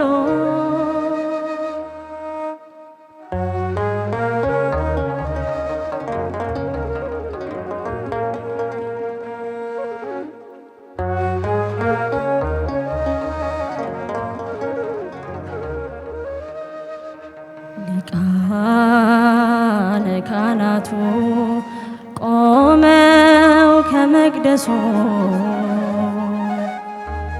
የሰው ልጅ ቀንበር አልቻሉም ሊያነሱ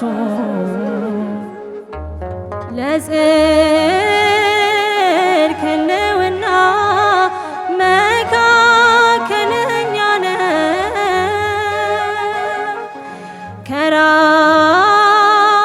ከራሱ አስታርቆ ጥልቁን መዘበረ ዓለምን የያዙት መዳፎቹ በመስቀል ተቸነከሩ እጆቹ የናዝሬቱ ኢየሱስ ካንገቱ ዘንበል ብሎ ቀና አደረገን የደም ዋጋ ከፍሎ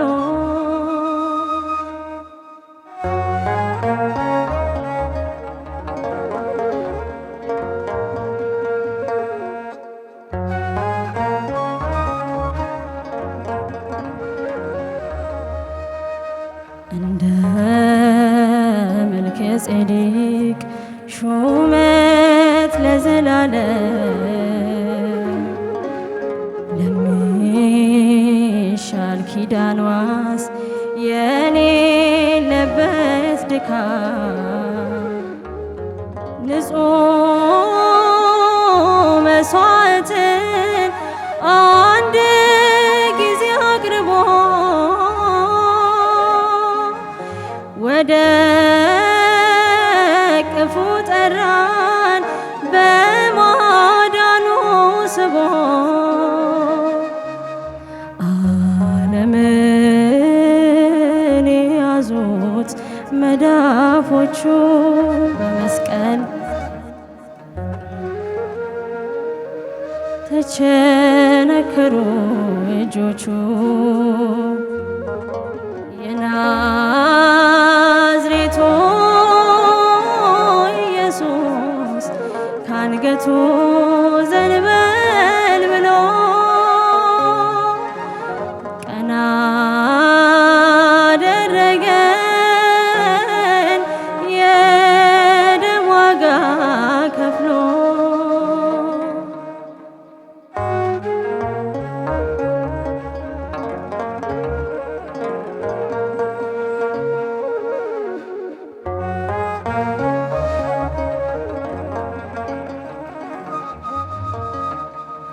አዘነች ድንግል አለቀሰች ፍጹም አምርራ በአንድ ልጇ ምክንያት ደርሶባት መከራ በአንድ ልጇ ምክንያት ደርሶባት መከራ አዘነች ድንግል አለቀሰች ፍጹም አምርራ በአንድ ልጇ ምክንያት ደርሶባት መከራ በአንድ ልጇ ምክንያት ደርሶባት መከራ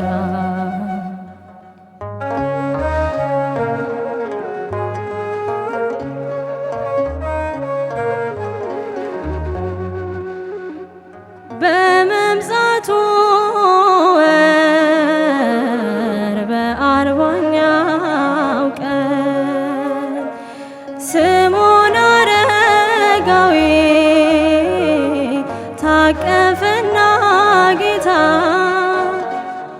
ትንቢት ተናገረ ተገልጦለት ሞቱ። በነፍስሽ ሰይፍ ያልፋል አንቺም እናቲቱ ይህንን መከራ ሲሰማ ጆሮዋ አምርራ አለቀሰች አልቆም አለ እንባዋ። አዘነች ድንግል አለቀሰች ፍጹም አምርራ በአንድ ልጇ ምክንያት ደርሶባት መከራ በአንድ ልጇ ምክንያት ደርሶባት መከራ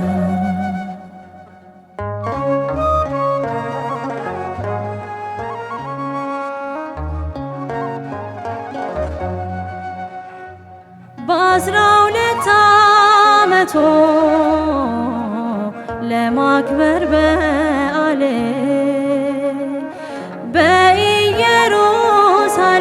በኢየሩሳሌም ቢገኝ አማኑኤል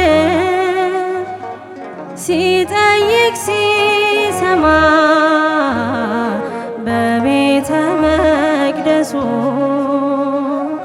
የኦሪት ካህናት ሲደነቁ እርሱ እስከ 3 ቀን ድረስ ብታጣው ፈልጋ ልቧ ተገረፈ በሐዘን አለንጋ። አዘነች ድንግል አለቀሰች ፍጹም አምርራ በአንድ ልጇ ምክንያት ደርሶባት መከራ በአንድ ልጇ ምክንያት ደርሶባት መከራ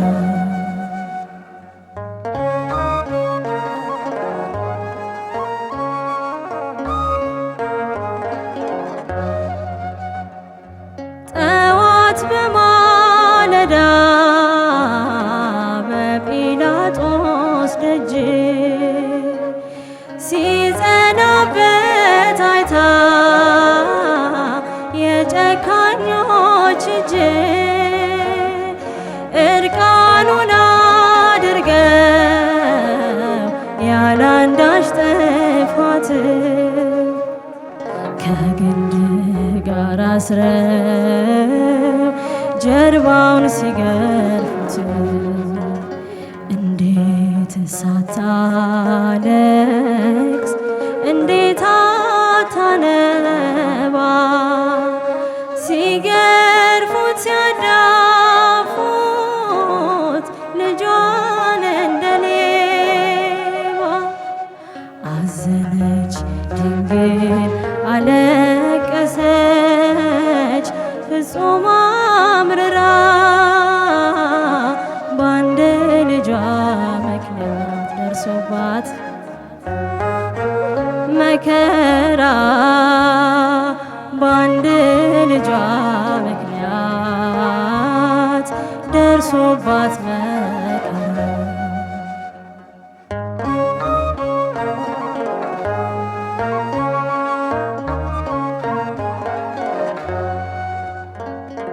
የዓለሙን ፈጣሪ የዓለሙን ዳኛ ንጹሑን ጌታ መስሏቸው ቀማኛ እጅና እግሮቹን በችንካር ወጥረ በወንበዴ መሃል ሰቅለውት ብታየው ድንግል አለቀሰች አልቻለሽ መጽናናት እንባዋ ወረደ እንደ ክረምት ጅረት አዘነች ድንግል አለቀሰች ፍጹም አምርራ በአንድ ልጇ ምክንያት ደርሶባት መከራ በአንድ ልጇ ምክንያት ደርሶባት መከራ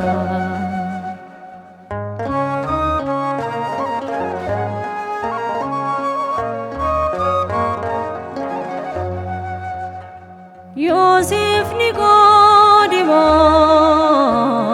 በአንድ ሲማከሩ ቅዱስ ኃያል ብለው ገንዘው ሊቀብሩ በአዲስ መቃብር በ11ኛው ሰዓት ሥጋውን አኑረው በድንጋይ ቢዘጉት እያለች አነባች አንድ ልጅ እኮ ነው ከእርሱ የሚቀድም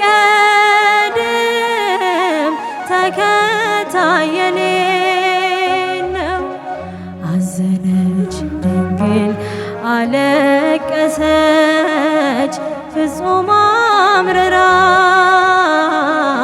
በአንድ ልጇ ምክንያት ደርሶባት መከራ በአንድ ልጇ ምክንያት ደርሶባት መከራ አዘነች ድንግል አለቀሰች ፍጹም አምርራ በአንድ ልጇ ምክንያት ደርሶባት መከራ በአንድ ልጇ ምክንያት ደርሶባት መከራ።